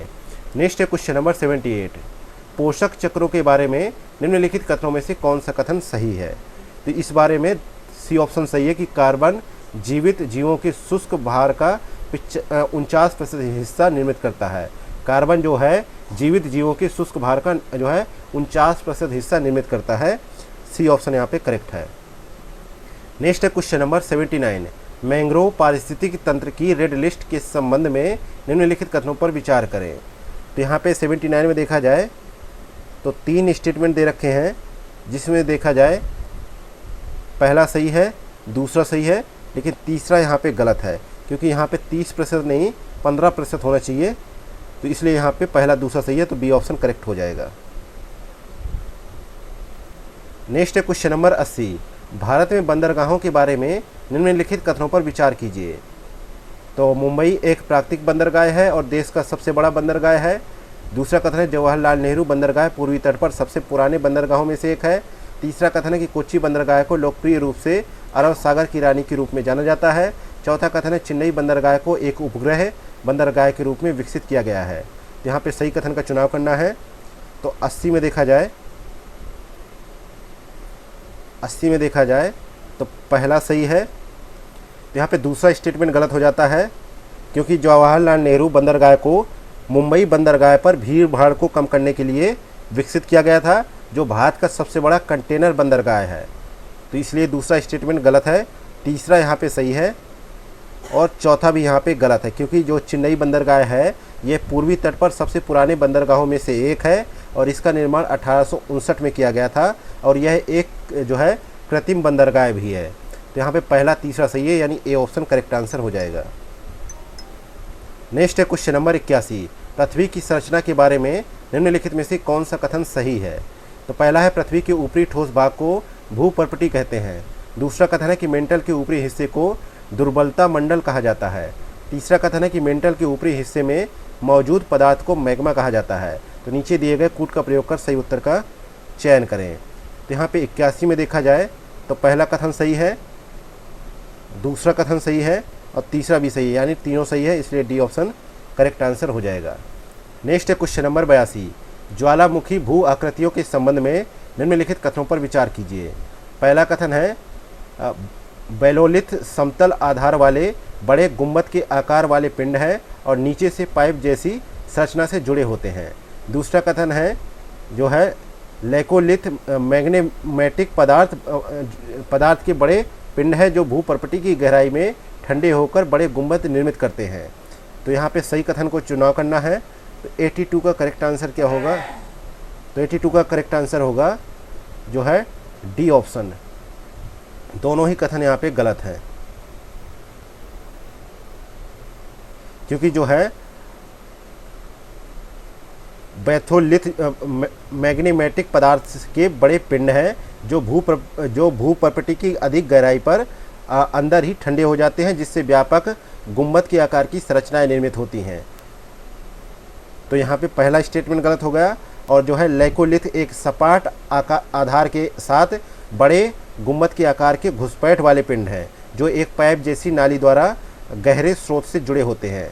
इसलिए दोनों ही कथन गलत है, तो डी ऑप्शन करेक्ट हो जाएगा। नेक्स्ट है क्वेश्चन नंबर 83, निम्नलिखित में से कौन सा कथन सही नहीं है। तो यहाँ पे 83 में देखा जाए तो बी ऑप्शन सही नहीं है, क्योंकि यहाँ पे लिखा है कि पैंथालासा के आसपास के विशाल महासागर को पेंजिया जो है कहा जाता है, लेकिन विनेगर के अनुसार सभी महाद्वीप जो है कभी एक विशाल महासागर पंथलासा से घिरे पेंजिया नामक एक एकल भूभाग का हिस्सा हुआ करते थे, इसलिए ये ऑप्शन सही नहीं है। नेक्स्ट है क्वेश्चन नंबर 84, सागरी अधस्थल का विस्तार के बारे में निम्नलिखित कथनों पर विचार करें। पहला कथन है कि महाद्वीपीय तट और मध्य महासागरीय जो है कटकों के बीच स्थित विशाल समतल क्षेत्र है। दूसरा कथन है वितली मैदान महाद्वीपीय तटों और गहरे महासागरों के बेसिनों के बीच संक्रमण क्षेत्रों को शामिल करते हैं। तीसरा कथन है मध्य महासागरीय कटक जल के नीचे की पर्वत प्रणालियों की एक सतत श्रृंखला निर्मित करते हैं। तो सही कथन का चुनाव करना है। तो यहाँ पे 84 में देखा जाए तीसरा ऑप्शन सही है, दूसरा ऑप्शन यहाँ पे गलत है, क्योंकि अतल मैदान जो होते हैं वो महाद्वीपीय तट और मध्य महासागरीय कटकों के बीच फैले होते हैं, इसलिए दूसरा स्टेटमेंट गलत है। पहला भी यहाँ पे गलत है, क्योंकि महाद्वीपीय सीमाएं महाद्वीपीय तटों और गहरे समुद्र बेसिनों के बीच संक्रमण क्षेत्र का निर्माण करती हैं। तो पहला दूसरा गलत होगा, केवल तीसरा सही है, तो बी ऑप्शन करेक्ट आंसर हो जाएगा। नेक्स्ट है क्वेश्चन नंबर 85, सूची फर्स्ट को सूची सेकेंड से सम्मिलित करें। सूची फर्स्ट में रेगिस्तान है, सूची सेकेंड में महाद्वीप है। अटाकामा रेगिस्तान कहाँ पर है? अटाकामा जो है रेगिस्तान दक्षिण अमेरिका में है। और नामीब रेगिस्तान कहाँ पर है? अफ्रीका में है। और गिब्सन रेगिस्तान ऑस्ट्रेलिया में है। और रूब अल खली रेगिस्तान एशिया में है। तो इस प्रकार जो कोड बनेगा वहाँ पे सी ऑप्शन करेक्ट होगा। नेक्स्ट है क्वेश्चन नंबर 86, राष्ट्रीय जलभृत मानचित्रण और प्रबंधन कार्यक्रम के संदर्भ में निम्नलिखित कथनों पर विचार करें। जलभृत के बारे में बात हुई है, राष्ट्रीय जलभृत मानचित्रण और प्रबंधन कार्यक्रम के बारे में। तो दो स्टेटमेंट है, इनको पढ़ना है और देखना है कौन सा ऑप्शन सही है। तो पहला यहाँ पे गलत है, क्योंकि राष्ट्रीय जलभृत मानचित्रण और प्रबंधन कार्यक्रम केंद्रीय भूजल बोर्ड द्वारा कार्यान्वित है, न कि ग्रामीण विकास मंत्रालय द्वारा। लेकिन दूसरा सही है, तो ए ऑप्शन करेक्ट हो जाएगा। नेक्स्ट है क्वेश्चन नंबर 87, निम्नलिखित में से कौन सा राज्य जो है जल विनियामक प्राधिकरण अधिनियम 2005 को लागू करने वाला पहला राज्य है? तो इस राज्य का नाम है महाराष्ट्र। इसने 2005 में ही लागू कर दिया था। इसके बाद जो है अरुणाचल प्रदेश 2006 में, उत्तर प्रदेश 2008 में, आंध्र प्रदेश 2009 में, जम्मू कश्मीर 2010 में, केरल में जो है 2012 में, गुजरात में जो है 2012 में, पंजाब में 2020, हरियाणा 2020, तेलंगाना 2009, उत्तराखंड 2013 और झारखंड में 2014 में जो है इसको जो है लागू किया गया। नेक्स्ट है क्वेश्चन नंबर 88, निम्नलिखित में से किसने सबसे पहले भारत की जलवायु को विभिन्न क्षेत्रों में विभाजित करने का प्रयास किया? तो इनका नाम था H.E. ब्लैनफोर्ड। ये ऑप्शन करेक्ट आंसर हो जाएगा। इन्होंने यह प्रयास 1879 में किया था। नेक्स्ट है क्वेश्चन नंबर 89, एकीकृत जल संभर प्रबंधन कार्यक्रम को निम्नलिखित में से किस योजना के अंतर्गत शामिल किया गया है? तो इसको जो है प्रधानमंत्री कृषि सिंचाई योजना के तहत जो है शामिल किया गया है। यहाँ पे बी ऑप्शन करेक्ट आंसर है। नेक्स्ट है क्वेश्चन नंबर 90, सीसी काल्डर के अनुसार भारत में कितने वनस्पति क्षेत्र हैं? तो भारत में जो है 8 जो है वनस्पति क्षेत्र हैं। कौन कौन से? और पूर्वी हिमालयी क्षेत्र, उत्तर पश्चिमी हिमालयी क्षेत्र, असम क्षेत्र, गंगा का मैदान, सिंधु का मैदान, दक्कन का क्षेत्र, मालाबार क्षेत्र, अंडमान और निकोबार द्वीप समूह। ये 8 है। नेक्स्ट है क्वेश्चन नंबर 91, भूगोल शब्द निम्नलिखित में से किसके द्वारा गढ़ा गया? तो यह जो है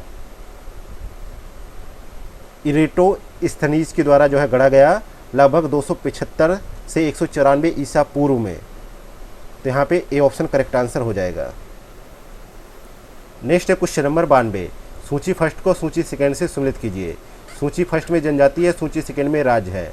लाहुला जनजातियाँ जो है उत्तराखंड में, और चेंचू जो है तेलंगाना में, और भैना जो है महाराष्ट्र में, और दमारिया जो है गुजरात में। तो यहाँ पे जो कोड बनेगा सी ऑप्शन का करेक्ट आंसर होगा। नेक्स्ट है क्वेश्चन नंबर 93। मोरीबंद डेल्टा निम्नलिखित में से किस डेल्टा का उपखंड है?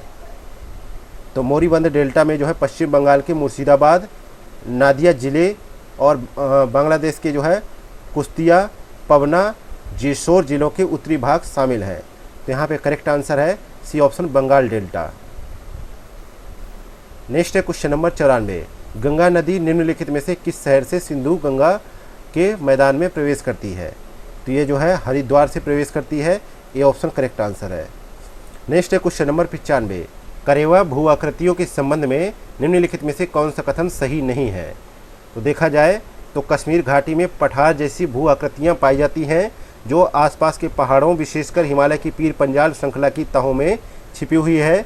और करेवा के नाम से प्रसिद्ध ये पठार जो है 13,000 से 18,000 मीटर मोटे जालोढ़ मृदा और जो है बलुआ पत्थर जैसे अवसादों के जमाव के कारण जो है इसका निर्माण होता है। और यह केसर, बादाम, सेब के साथ साथ अन्य नकदी फसलों के लिए काफ़ी उपजाऊ है। तो ये पहला सही है, दूसरा सही है। और जो है श्रीनगर का हवाई अड्डा है करेवा, ये जो है दामोदर पर स्थित है, तो ये भी सही है। लेकिन इसका निर्माण जो है सेनोजोइक युग में हुआ है, ये सही नहीं है। तो सही जवाब यही हो जाएगा क्योंकि इसका निर्माण जो है प्लीस्टोसीन काल में हुआ है, ना कि सेनोजोइक युग में। तो यहाँ पे डी ऑप्शन गलत था, तो डी ऑप्शन सही जवाब हो जाएगा। नेक्स्ट है क्वेश्चन नंबर 96। बाढ़ प्रबंधन और सीमा क्षेत्र कार्यक्रम के संबंध में निम्नलिखित कथनों पर विचार करें। ये दो कथन हैं और यहाँ पे सही कथन का चुनाव करना है। तो दोनों ही कथन यहाँ पे सही है, इसलिए बी ऑप्शन करेक्ट है। नेक्स्ट है क्वेश्चन नंबर 97।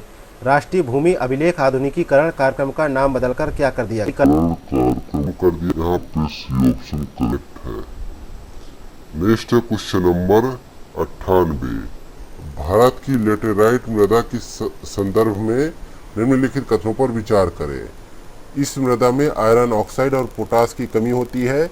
यह मृदा काजू की खेती के लिए उपयुक्त है। तो यहाँ पे देखा जाए तो केवल जो है पहला कथन सही है, दूसरा कथन यहाँ पे गलत है। 98 में देखा जाए, 98 में सही के लिए पूछा गया है। तो अच्छा, एक मिनट। हाँ, यहाँ पे पहला कथन यहाँ पे गलत है, दूसरा कथन यहाँ पे सही है। यह जो है मृदा तमिलनाडु, आंध्र प्रदेश और केरल में जो है पाई जाती है और काजू जैसी फसलों के लिए काफ़ी उपयुक्त है। और इस मृदा में कार्बनिक पदार्थ, नाइट्रोजन, फास्फोरस और कैल्शियम की कमी होती है, जबकि आयरन ऑक्साइड और पोटास जो है अधिक मात्रा में पाया जाता है। इसलिए पहला स्टेटमेंट गलत है, दूसरा सही है। तो यहाँ पे ए ऑप्शन करेक्ट आंसर हो जाएगा। नेक्स्ट है question number 99।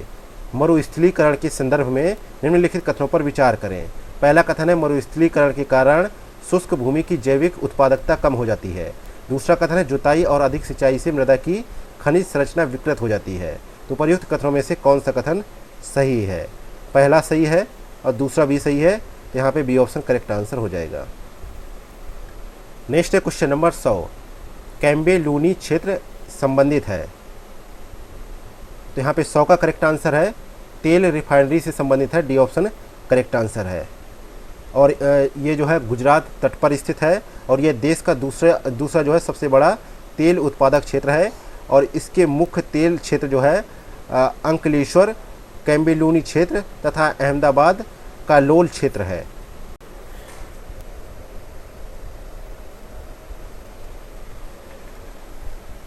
Next question number 101। निम्नलिखित में से कौन सी बांध बराकर नदी पर स्थित है? पहला है मैथन बांध, दूसरा है कोनार बांध, तीसरा है तिलैया बांध, चौथा है जो है पंचेत हिल बांध है। तो नीचे दिए गए कूट का प्रयोग कर सही उत्तर का चयन करें। तो यहाँ पे देखा जाए तो बराकर नदी जो है झारखंड में स्थित है। झारखंड में स्थित सबसे ऊंची पहाड़ी पारसनाथ पहाड़ी के उत्तरी भाग की सीमा में प्रवाहित होती है। जो जैन तीर्थयात्रियों का केंद्र स्थल भी है।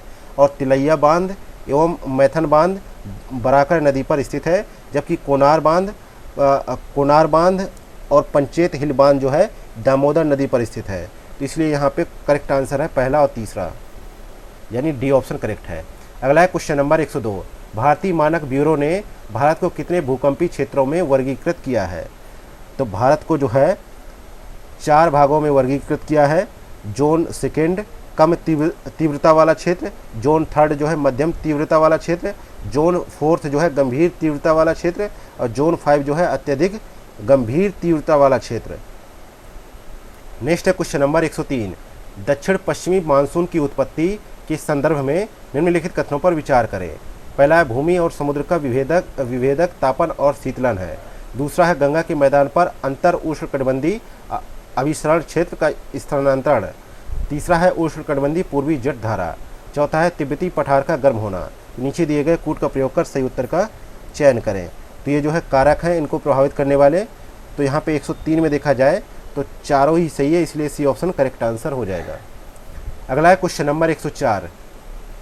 नर्मदा नदी निम्नलिखित में से किस राज्य से होकर प्रवाहित नहीं होती है? तो नर्मदा नदी जो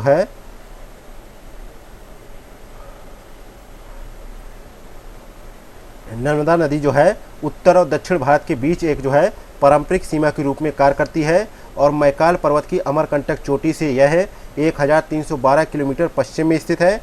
यह खंपात की खाड़ी की ओर प्रवाहित होती है और यह महाराष्ट्र और गुजरात के कुछ क्षेत्रों के अलावा मध्य प्रदेश के एक बड़े क्षेत्र से जल प्रवाहित करती है। इसलिए यह जो है छत्तीसगढ़ से होकर नहीं गुजरती है। तो यहाँ पे डी ऑप्शन करेक्ट आंसर हो जाएगा। नेक्स्ट है क्वेश्चन नंबर 105। सूर्य की धीमी किरणें भूमध्य रेखा पर पड़ती हैं, कब पड़ती हैं? तो ये पड़ती हैं 21 मार्च और 23 सितंबर को। तो यहाँ पे बी ऑप्शन करेक्ट आंसर हो जाएगा, क्योंकि 23 सितंबर को उत्तरी गोलार्ध में शरद ऋतु का मौसम होता है और दक्षिणी गोलार्ध में वसंत ऋतु का मौसम होता है। इसके अलावा 21 मार्च को जो घटना होती है इस दौरान जो है उत्तरी गोलार्ध में वसंत ऋतु और दक्षिणी गोलार्ध में जो है शरद ऋतु होती है।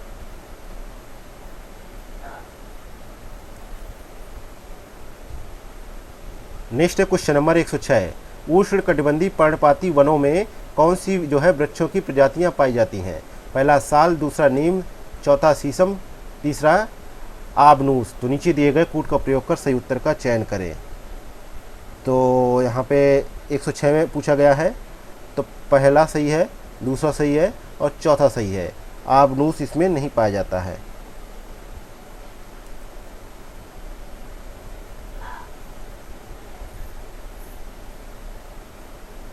तो यहाँ पे करेक्ट आंसर होगा सी ऑप्शन। नेक्स्ट है क्वेश्चन नंबर 107। निम्नलिखित में से कौन सी नदियाँ बंगाल की खाड़ी में गिरती है? महानदी, गोदावरी, कृष्णा, कावेरी। नीचे दिए गए कूट का प्रयोग कर सही उत्तर का चयन करें। तो यहाँ पे देखा जाए कि दक्कन क्षेत्र में जो है आमतौर पर पूर्व दिशा की ओर प्रवाहित होने वाली अधिकांश प्रमुख नदियाँ बंगाल की खाड़ी में गिरती हैं और पूर्व की ओर प्रवाहित होने वाली प्रमुख नदियाँ हैं गोदावरी, कृष्णा, कावेरी और महानदी।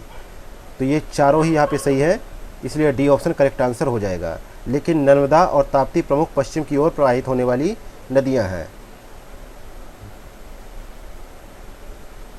नेक्स्ट है क्वेश्चन नंबर 108।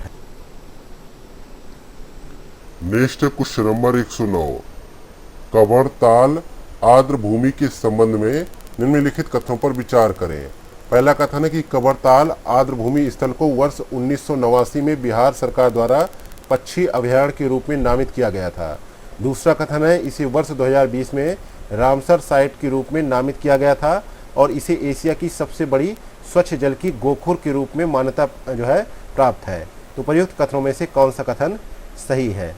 तो 109 में देखा जाए तो यहाँ पे पहला दूसरा दोनों कथन सही है, इसलिए ए ऑप्शन करेक्ट आंसर हो जाएगा।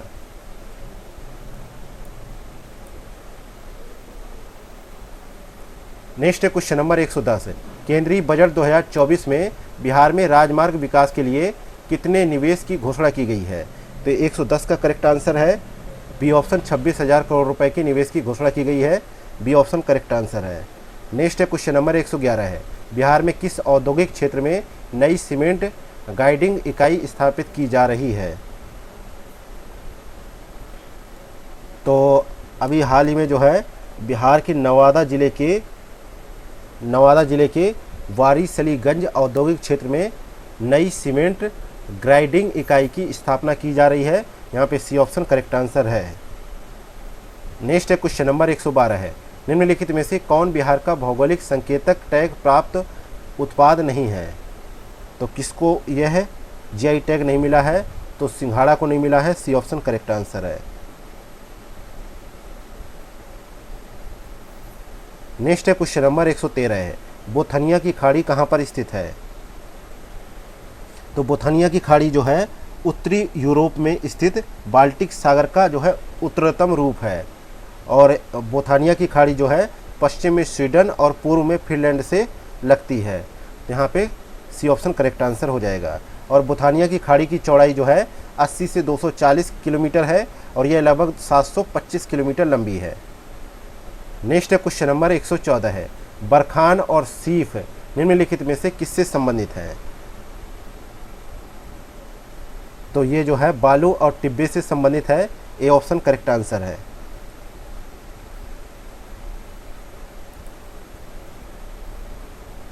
नेक्स्ट है क्वेश्चन नंबर 115 है, निम्नलिखित में से कौन सी जलवायु शीत शीतोष्ण पश्चिमी सीमांत तुल्य है?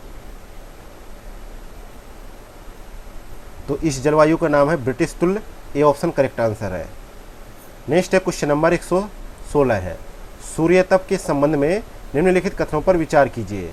पहला कथन है कि सर्वाधिक सूर्य तप उपोष्ण कटिबंधीय मरुस्थलों पर प्राप्त होती है। दूसरा कथन है कि सामान्यतः एक ही अक्षांश पर स्थित महाद्वीपीय भाग पर अधिक और महासागरीय भाग में जो है अपेक्षितया कम मात्रा में सूर्य तप प्राप्त होता है। तो प्रयुक्त कथनों में से कौन सा कथन सही है? तो 116 का करेक्ट आंसर है। सी ऑप्शन करेक्ट है। दोनों ही कथन सही है। सी ऑप्शन करेक्ट है। नेक्स्ट है क्वेश्चन नंबर 117 है, निम्नलिखित में से कौन सा भारत में औषधि सेल का प्राचीनतम क्रम है? तो 117 का करेक्ट आंसर है जो है धारवाड़ क्रम। बी ऑप्शन करेक्ट आंसर हो जाएगा। नेक्स्ट है क्वेश्चन नंबर 118 है, मॉन्ट्रेक्स रिकॉर्ड निम्नलिखित में से किससे संबंधित है? ये जो है रामसर अभिसमय के अंतर्गत आता है, तो यहाँ पे ए ऑप्शन करेक्ट होगा। नेक्स्ट है क्वेश्चन नंबर 119 है, UNFCCC के कॉप का ग्रीन क्लाइमेट फंड स्थापित किया गया था किस सम्मेलन में? तो ये जो है कैनकन सम्मेलन हुआ था 2010 में, उसमें इसको स्थापित किया गया था, यानी कानकून शिखर सम्मेलन हुआ था। सी ऑप्शन करेक्ट आंसर है। नेक्स्ट है क्वेश्चन नंबर 120 है, पर्यावरण प्रदूषण प्राधिकरण की नियुक्ति किसके द्वारा की जाती है? तो इसकी नियुक्ति जो है किसके द्वारा की जाती है? भारत के सर्वोच्च न्यायालय के द्वारा की जाती है। डी ऑप्शन करेक्ट आंसर हो जाएगा। और इसका गठन जो है जनवरी 1998 में सर्वोच्च न्यायालय के आदेश के अनुपालन में इसको जो है गठित किया गया था, और इसकी जो है अनुपालन में जो है पर्यावरण संरक्षण अधिनियम 1986 की धारा 3 के तहत जो है राष्ट्रीय राजधानी क्षेत्र के लिए इसका गठन किया गया था। नेक्स्ट है क्वेश्चन नंबर 121 है, एमिशन गैप रिपोर्ट जारी की जाती है किसके द्वारा? संयुक्त राष्ट्र पर्यावरण कार्यक्रम द्वारा जारी की जाती है। तो यहाँ पे करेक्ट आंसर है बी ऑप्शन। नेक्स्ट है क्वेश्चन नंबर 122 है, निम्नलिखित में से कौन सा गैसीय पोषक चक्र नहीं है? तो गैसीय पोषक चक्र नहीं है, तो यहाँ पे फास्फोरस जो चक्र जो है गैसीय पोषक चक्र नहीं है। नेक्स्ट है क्वेश्चन नंबर 123 है, निम्नलिखित में से कौन सा स्थायी कार्बनिक प्रदूषकों से संबंधित है? तो जो ये है स्टॉकहोम अभिसमय संबंधित है। ये मानव की जो है स्वास्थ्य और पर्यावरण की स्थायी कार्बनिक प्रदूषकों से संरक्षण प्रदान करने के लिए वैश्विक संधि है, और यह समझौता स्टॉकहोम स्वीडन में वर्ष 2001 में हस्ताक्षर के लिए आमंत्रित किया गया और वर्ष 2004 में प्रभावी हुआ। नेक्स्ट है क्वेश्चन नंबर 124 है, निम्नलिखित में से कौन सा युग्म सही सुमिलित है?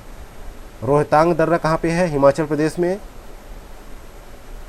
नाथुला दर्रा कहाँ पे है? सिक्किम में। उमलिंगला दर्रा कहाँ पे है? अरुणाचल प्रदेश में। लिपुलेख दर्रा कहाँ पे है? लिपुलेख दर्रा है उत्तराखंड में। और उमलिंगला दर्रा जो है कहाँ पर है? लद्दाख में। ये उत्तराखंड में। तो यहाँ पे 2 गलत 2 सही, पहला दूसरा सही है, ए ऑप्शन करेक्ट है। नेक्स्ट है क्वेश्चन नंबर 125 से, मध्य एशिया के देशों और उनकी राजधानियों के संदर्भ में निम्नलिखित कथनों पर को देखिए और सही युग्म का चयन करें। उज्बेकिस्तान की राजधानी कौन सी है? ताशगंज, ये सही है। कजाकिस्तान की राजधानी है आस्ताना, ये भी सही है। किर्गिस्तान की राजधानी है बिश्केक, ये गलत है। तजाकिस्तान की राजधानी कौन सी है? जो है दुशांबे, ये भी गलत है। और तुर्कमेनिस्तान की राजधानी है अशगाबाद और अजरबैजान की राजधानी है बाकू। तो यहाँ पे 2 गलत है, तो पहला दूसरा सही है, ए ऑप्शन करेक्ट आंसर हो जाएगा। नेक्स्ट है क्वेश्चन नंबर 126 है, मियोन ज्वालामुखी निम्नलिखित में से किस देश में अवस्थित है? तो मियोन ज्वालामुखी जो है फिलीपींस के लुजोन के दक्षिण पूर्वी भाग में अवस्थित सक्रिय ज्वालामुखी है। तो करेक्ट आंसर है बी ऑप्शन।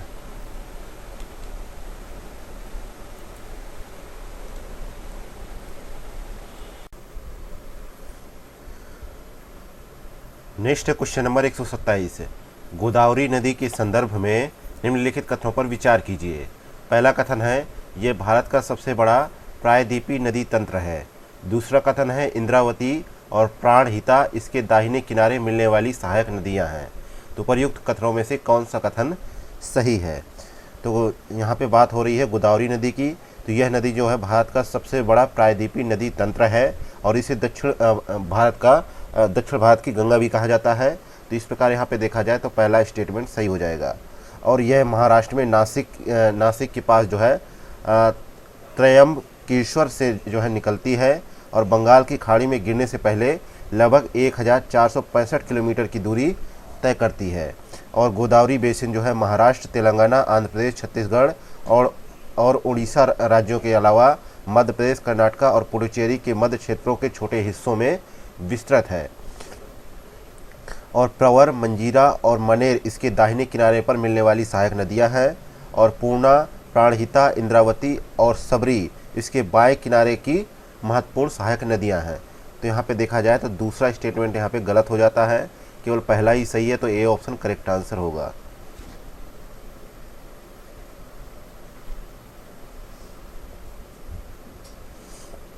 क्योंकि यहाँ पे दाहिने किनारे की बात हुई है, तो दाहिने किनारे मिलने वाली सहायक नदियाँ हैं प्रवर, मंजीरा और मनेर नदियाँ।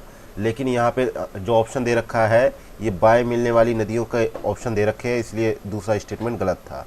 नेक्स्ट है क्वेश्चन नंबर 128 है, निम्नलिखित कथनों पर विचार करें। पहला कथन है मखाना एक जलीय फसल है जिसका उत्पादन बिहार के 10 जिलों में किया जाता है। दूसरा कथन है भारत के मखाना उत्पादन में बिहार का योगदान लगभग 85% है। तो नीचे दिए गए कूट का उपयोग कर सही उत्तर का चयन करें। तो 10 जिलों में जो है किया जाता है, ये सही है स्टेटमेंट। मखाना एक जो है जलीय फसल है जिसका उत्पादन राज्य के 10 जिलों में किया जाता है।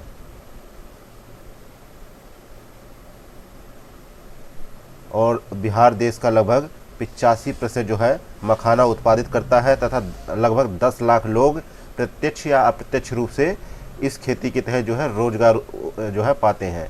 तो यहाँ पे दोनों कथन सही है, इसलिए ए ऑप्शन करेक्ट आंसर हो जाएगा। नेक्स्ट है क्वेश्चन नंबर 129 है, बिहार के निम्नलिखित में से कौन सा जिला पश्चिम बंगाल के साथ सीमा साझा करता है? पहला कटिहार, दूसरा किशनगंज, तीसरा पूर्णिया। तो नीचे दिए गए कूट का प्रयोग कर सही उत्तर का चयन करें।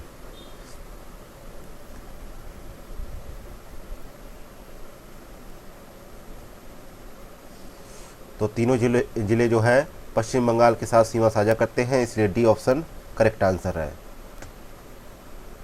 नेक्स्ट क्वेश्चन नंबर 130 है, मेची नदी बिहार के निम्नलिखित में से किस जिले में महानंदा नदी से मिलती है? तो मेची नदी जो है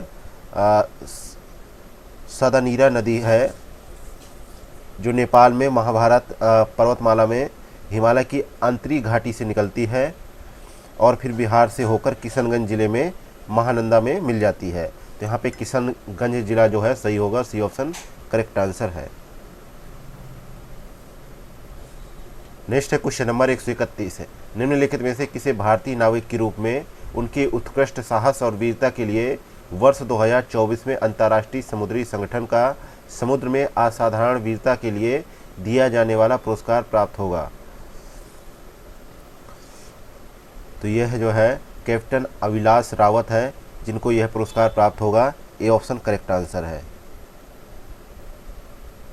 और यह इस पुरस्कार का वार्षिक सम्मेलन जो है 2 दिसंबर 2024 को लंदन के IMO मुख्यालय में आयोजित किया जाएगा। नेक्स्ट है क्वेश्चन नंबर 132 है। विश्व वन स्थिति 2024 रिपोर्ट के अनुसार निम्नलिखित में से किस देश ने वन क्षेत्र में सर्वाधिक वृद्धि की है?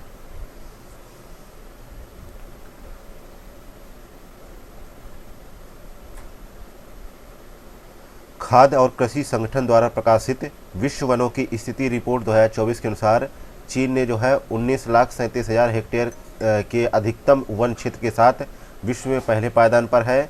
उसके बाद जो है 4,46,000 हेक्टेयर के साथ ऑस्ट्रेलिया और उसके बाद भारत का स्थान आता है।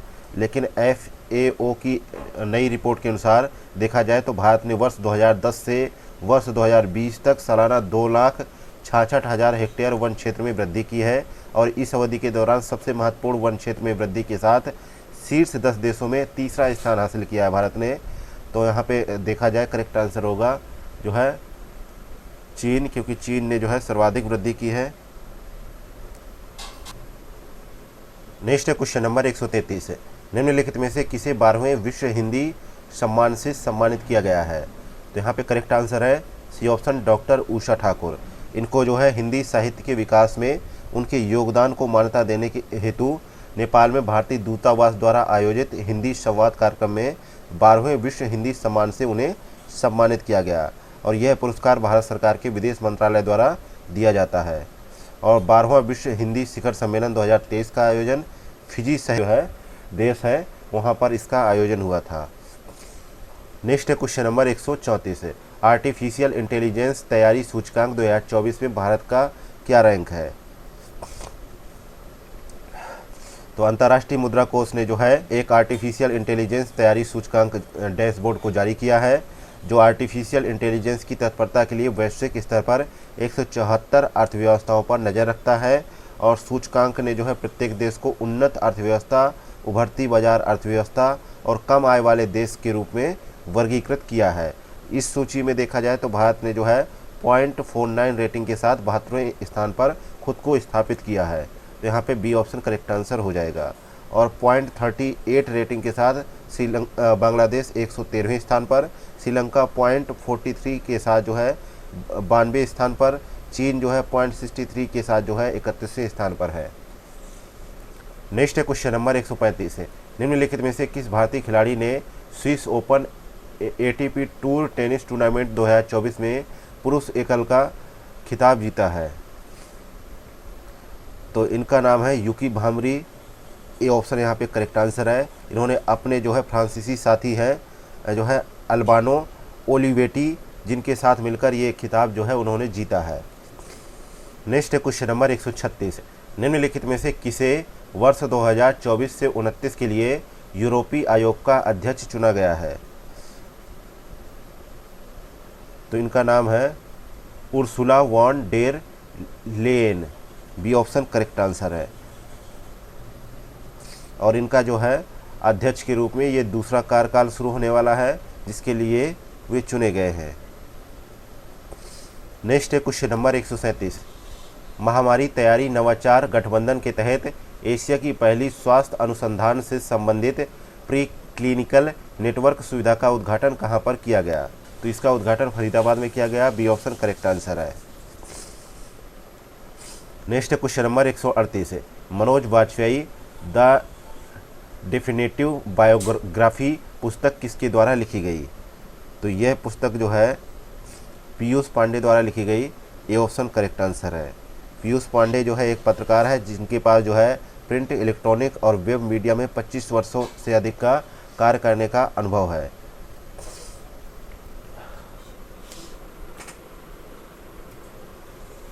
नेक्स्ट क्वेश्चन नंबर 139 है। प्रोजेक्ट नेक्सस के संदर्भ में निम्नलिखित कथनों पर विचार करें। पहला कथन है इसे तत्काल सीमा पार भुगतान सक्षम करने के लिए डिजाइन किया गया है।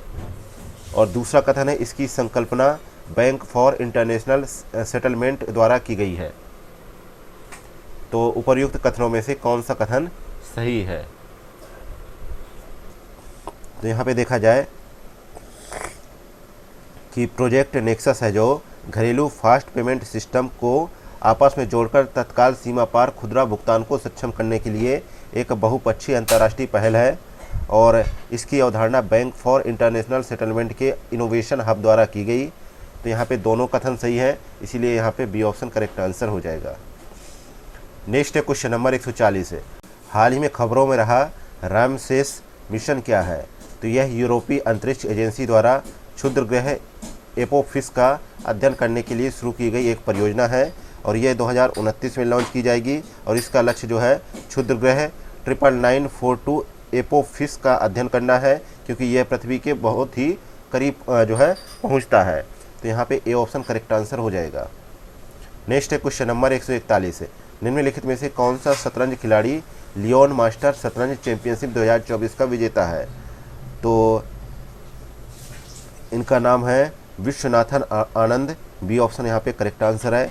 इन्होंने जो है लियोन 2024 को 30 जून 2024 को लियोन स्पेन में फाइनल में जो है स्पेन की जेम सेंटोस लतासा को जो है 3-1 से हराकर 10वां लियोन मास्टर शतरंज चैंपियनशिप खिताब अपने नाम कर लिया। तो यहाँ पे बी ऑप्शन करेक्ट आंसर है। नेक्स्ट है क्वेश्चन नंबर 142 है। नेक्स्ट है क्वेश्चन नंबर 142 है, ई सेहत टेली कंसल्टेंसी किसके द्वारा शुरू की गई है? तो ये जो है भारतीय सेना द्वारा शुरू की गई है। डी ऑप्शन यहाँ पे करेक्ट आंसर है। नेक्स्ट है क्वेश्चन नंबर 143 है, अयोध्या की भगवान राम पर आधारित दुनिया का पहला डाक टिकट भारत और निम्नलिखित में से किस देश द्वारा संयुक्त रूप से जारी किया गया है? तो ये जो है भारत और लाओस द्वारा जो है संयुक्त रूप से जारी किया गया है। तो बी ऑप्शन यहाँ पे करेक्ट आंसर है। इस डाक टिकट सेट में जो है 2 पटल है, एक पर जो है लाओस की प्राचीन राजधानी लुआंग प्रवांग के भगवान बुद्ध को दर्शाया गया है तथा दूसरे पर जो है भगवान राम की पवित्र राजधानी अयोध्या के भगवान राम को दर्शाया गया है। नेक्स्ट क्वेश्चन नंबर 144 है, निम्नलिखित में से कौन महानिदेशक चिकित्सा सेवा सेना के रूप में नियुक्त होने वाली पहली महिला बन गई हैं? तो इनका नाम है लेफ्टिनेंट जनरल साधना सक्सेना नायर। सी ऑप्शन यहाँ पे करेक्ट आंसर है। वह एयर मार्शल के पद पर पदोन्नति पर डीजी हॉस्पिटल सर्विसेज सशस्त्र बलों पद का पदभार संभालने वाली पहली महिला थी। वह पश्चिमी वायु कमान और प्रशिक्षण कमान भारतीय वायुसेना की पहली महिला प्रधान चिकित्सा अधिकारी भी थी। नेक्स्ट क्वेश्चन नंबर 145 है, मूल निगरानी प्रणाली 4.0 निम्नलिखित में से किस मंत्रालय द्वारा शुरू की गई पहल है? तो यह जो है उपभोक्ता मामले खाद्य और सार्वजनिक वितरण मंत्रालय द्वारा शुरू की गई एक पहल है और उपभोक्ता मामले विभाग ने 1 अगस्त 2024 से मूल निगरानी के अंतर्गत 16 अतिरिक्त वस्तुओं को शामिल किया है। पहले से ही 22 वस्तुएं जो है शामिल थीं, लेकिन अब जो है 16 और वस्तुओं को शामिल कर दिया गया है। तो इसका करेक्ट आंसर है ए ऑप्शन। नेक्स्ट है क्वेश्चन नंबर 146 है, भारत के निम्नलिखित में से किस राज्य ने हाथी ऐप को लॉन्च किया है? तो भारत के जो है असम राज्य ने जो है जंगली हाथियों को सुरक्षा प्रदान करने के लिए हाथी ऐप को लॉन्च किया है। ए ऑप्शन करेक्ट आंसर है। नेक्स्ट है क्वेश्चन नंबर 147 है, आयुष मानकीकरण विभाग की स्थापना किसके द्वारा की जाएगी? तो इसकी स्थापना जो है भारतीय मानक ब्यूरो द्वारा की जाएगी। सी ऑप्शन करेक्ट आंसर है। नेक्स्ट है क्वेश्चन नंबर 148 है, निम्नलिखित में से किस संस्थान ने लाइव लोकेशन ट्रैकिंग के लिए ई शूज विकसित किए हैं? ई शूज विकसित किए हैं तो किसने किए हैं? आईआईटी इंदौर ने। डी ऑप्शन करेक्ट आंसर है। नेक्स्ट है क्वेश्चन नंबर 149 है, विश्व अंगदान दिवस कब मनाया जाता है? तो यह जो है 13 अगस्त को मनाया जाता है। सी ऑप्शन करेक्ट है। और इस वर्ष का जो विषय था, आज किसी की जो है मुस्कान का कारण बने, ये इसका विषय था। नेक्स्ट है क्वेश्चन नंबर 150 है, निम्नलिखित में से कौन सा राज्य ऐसा पहला राज्य बन गया है जिसने एसबीआई जनरल इंश्योरेंस के साथ आपदा जोखिम प्रबंधन पर एक समझौता ज्ञापन पर हस्ताक्षर किए हैं? तो नागालैंड राज्य ऐसा बना है जिसने नागालैंड राज्य आपदा प्रबंधन प्राधिकरण ने नागालैंड आपदा जोखिम हस्तांतरण पैरामीट्रिक बीमा समाधान को लागू करने के लिए एसबीआई जनरल इंश्योरेंस के साथ एक समझौता ज्ञापन पर हस्ताक्षर किए हैं। तो यहाँ पे ए ऑप्शन करेक्ट आंसर हो जाएगा।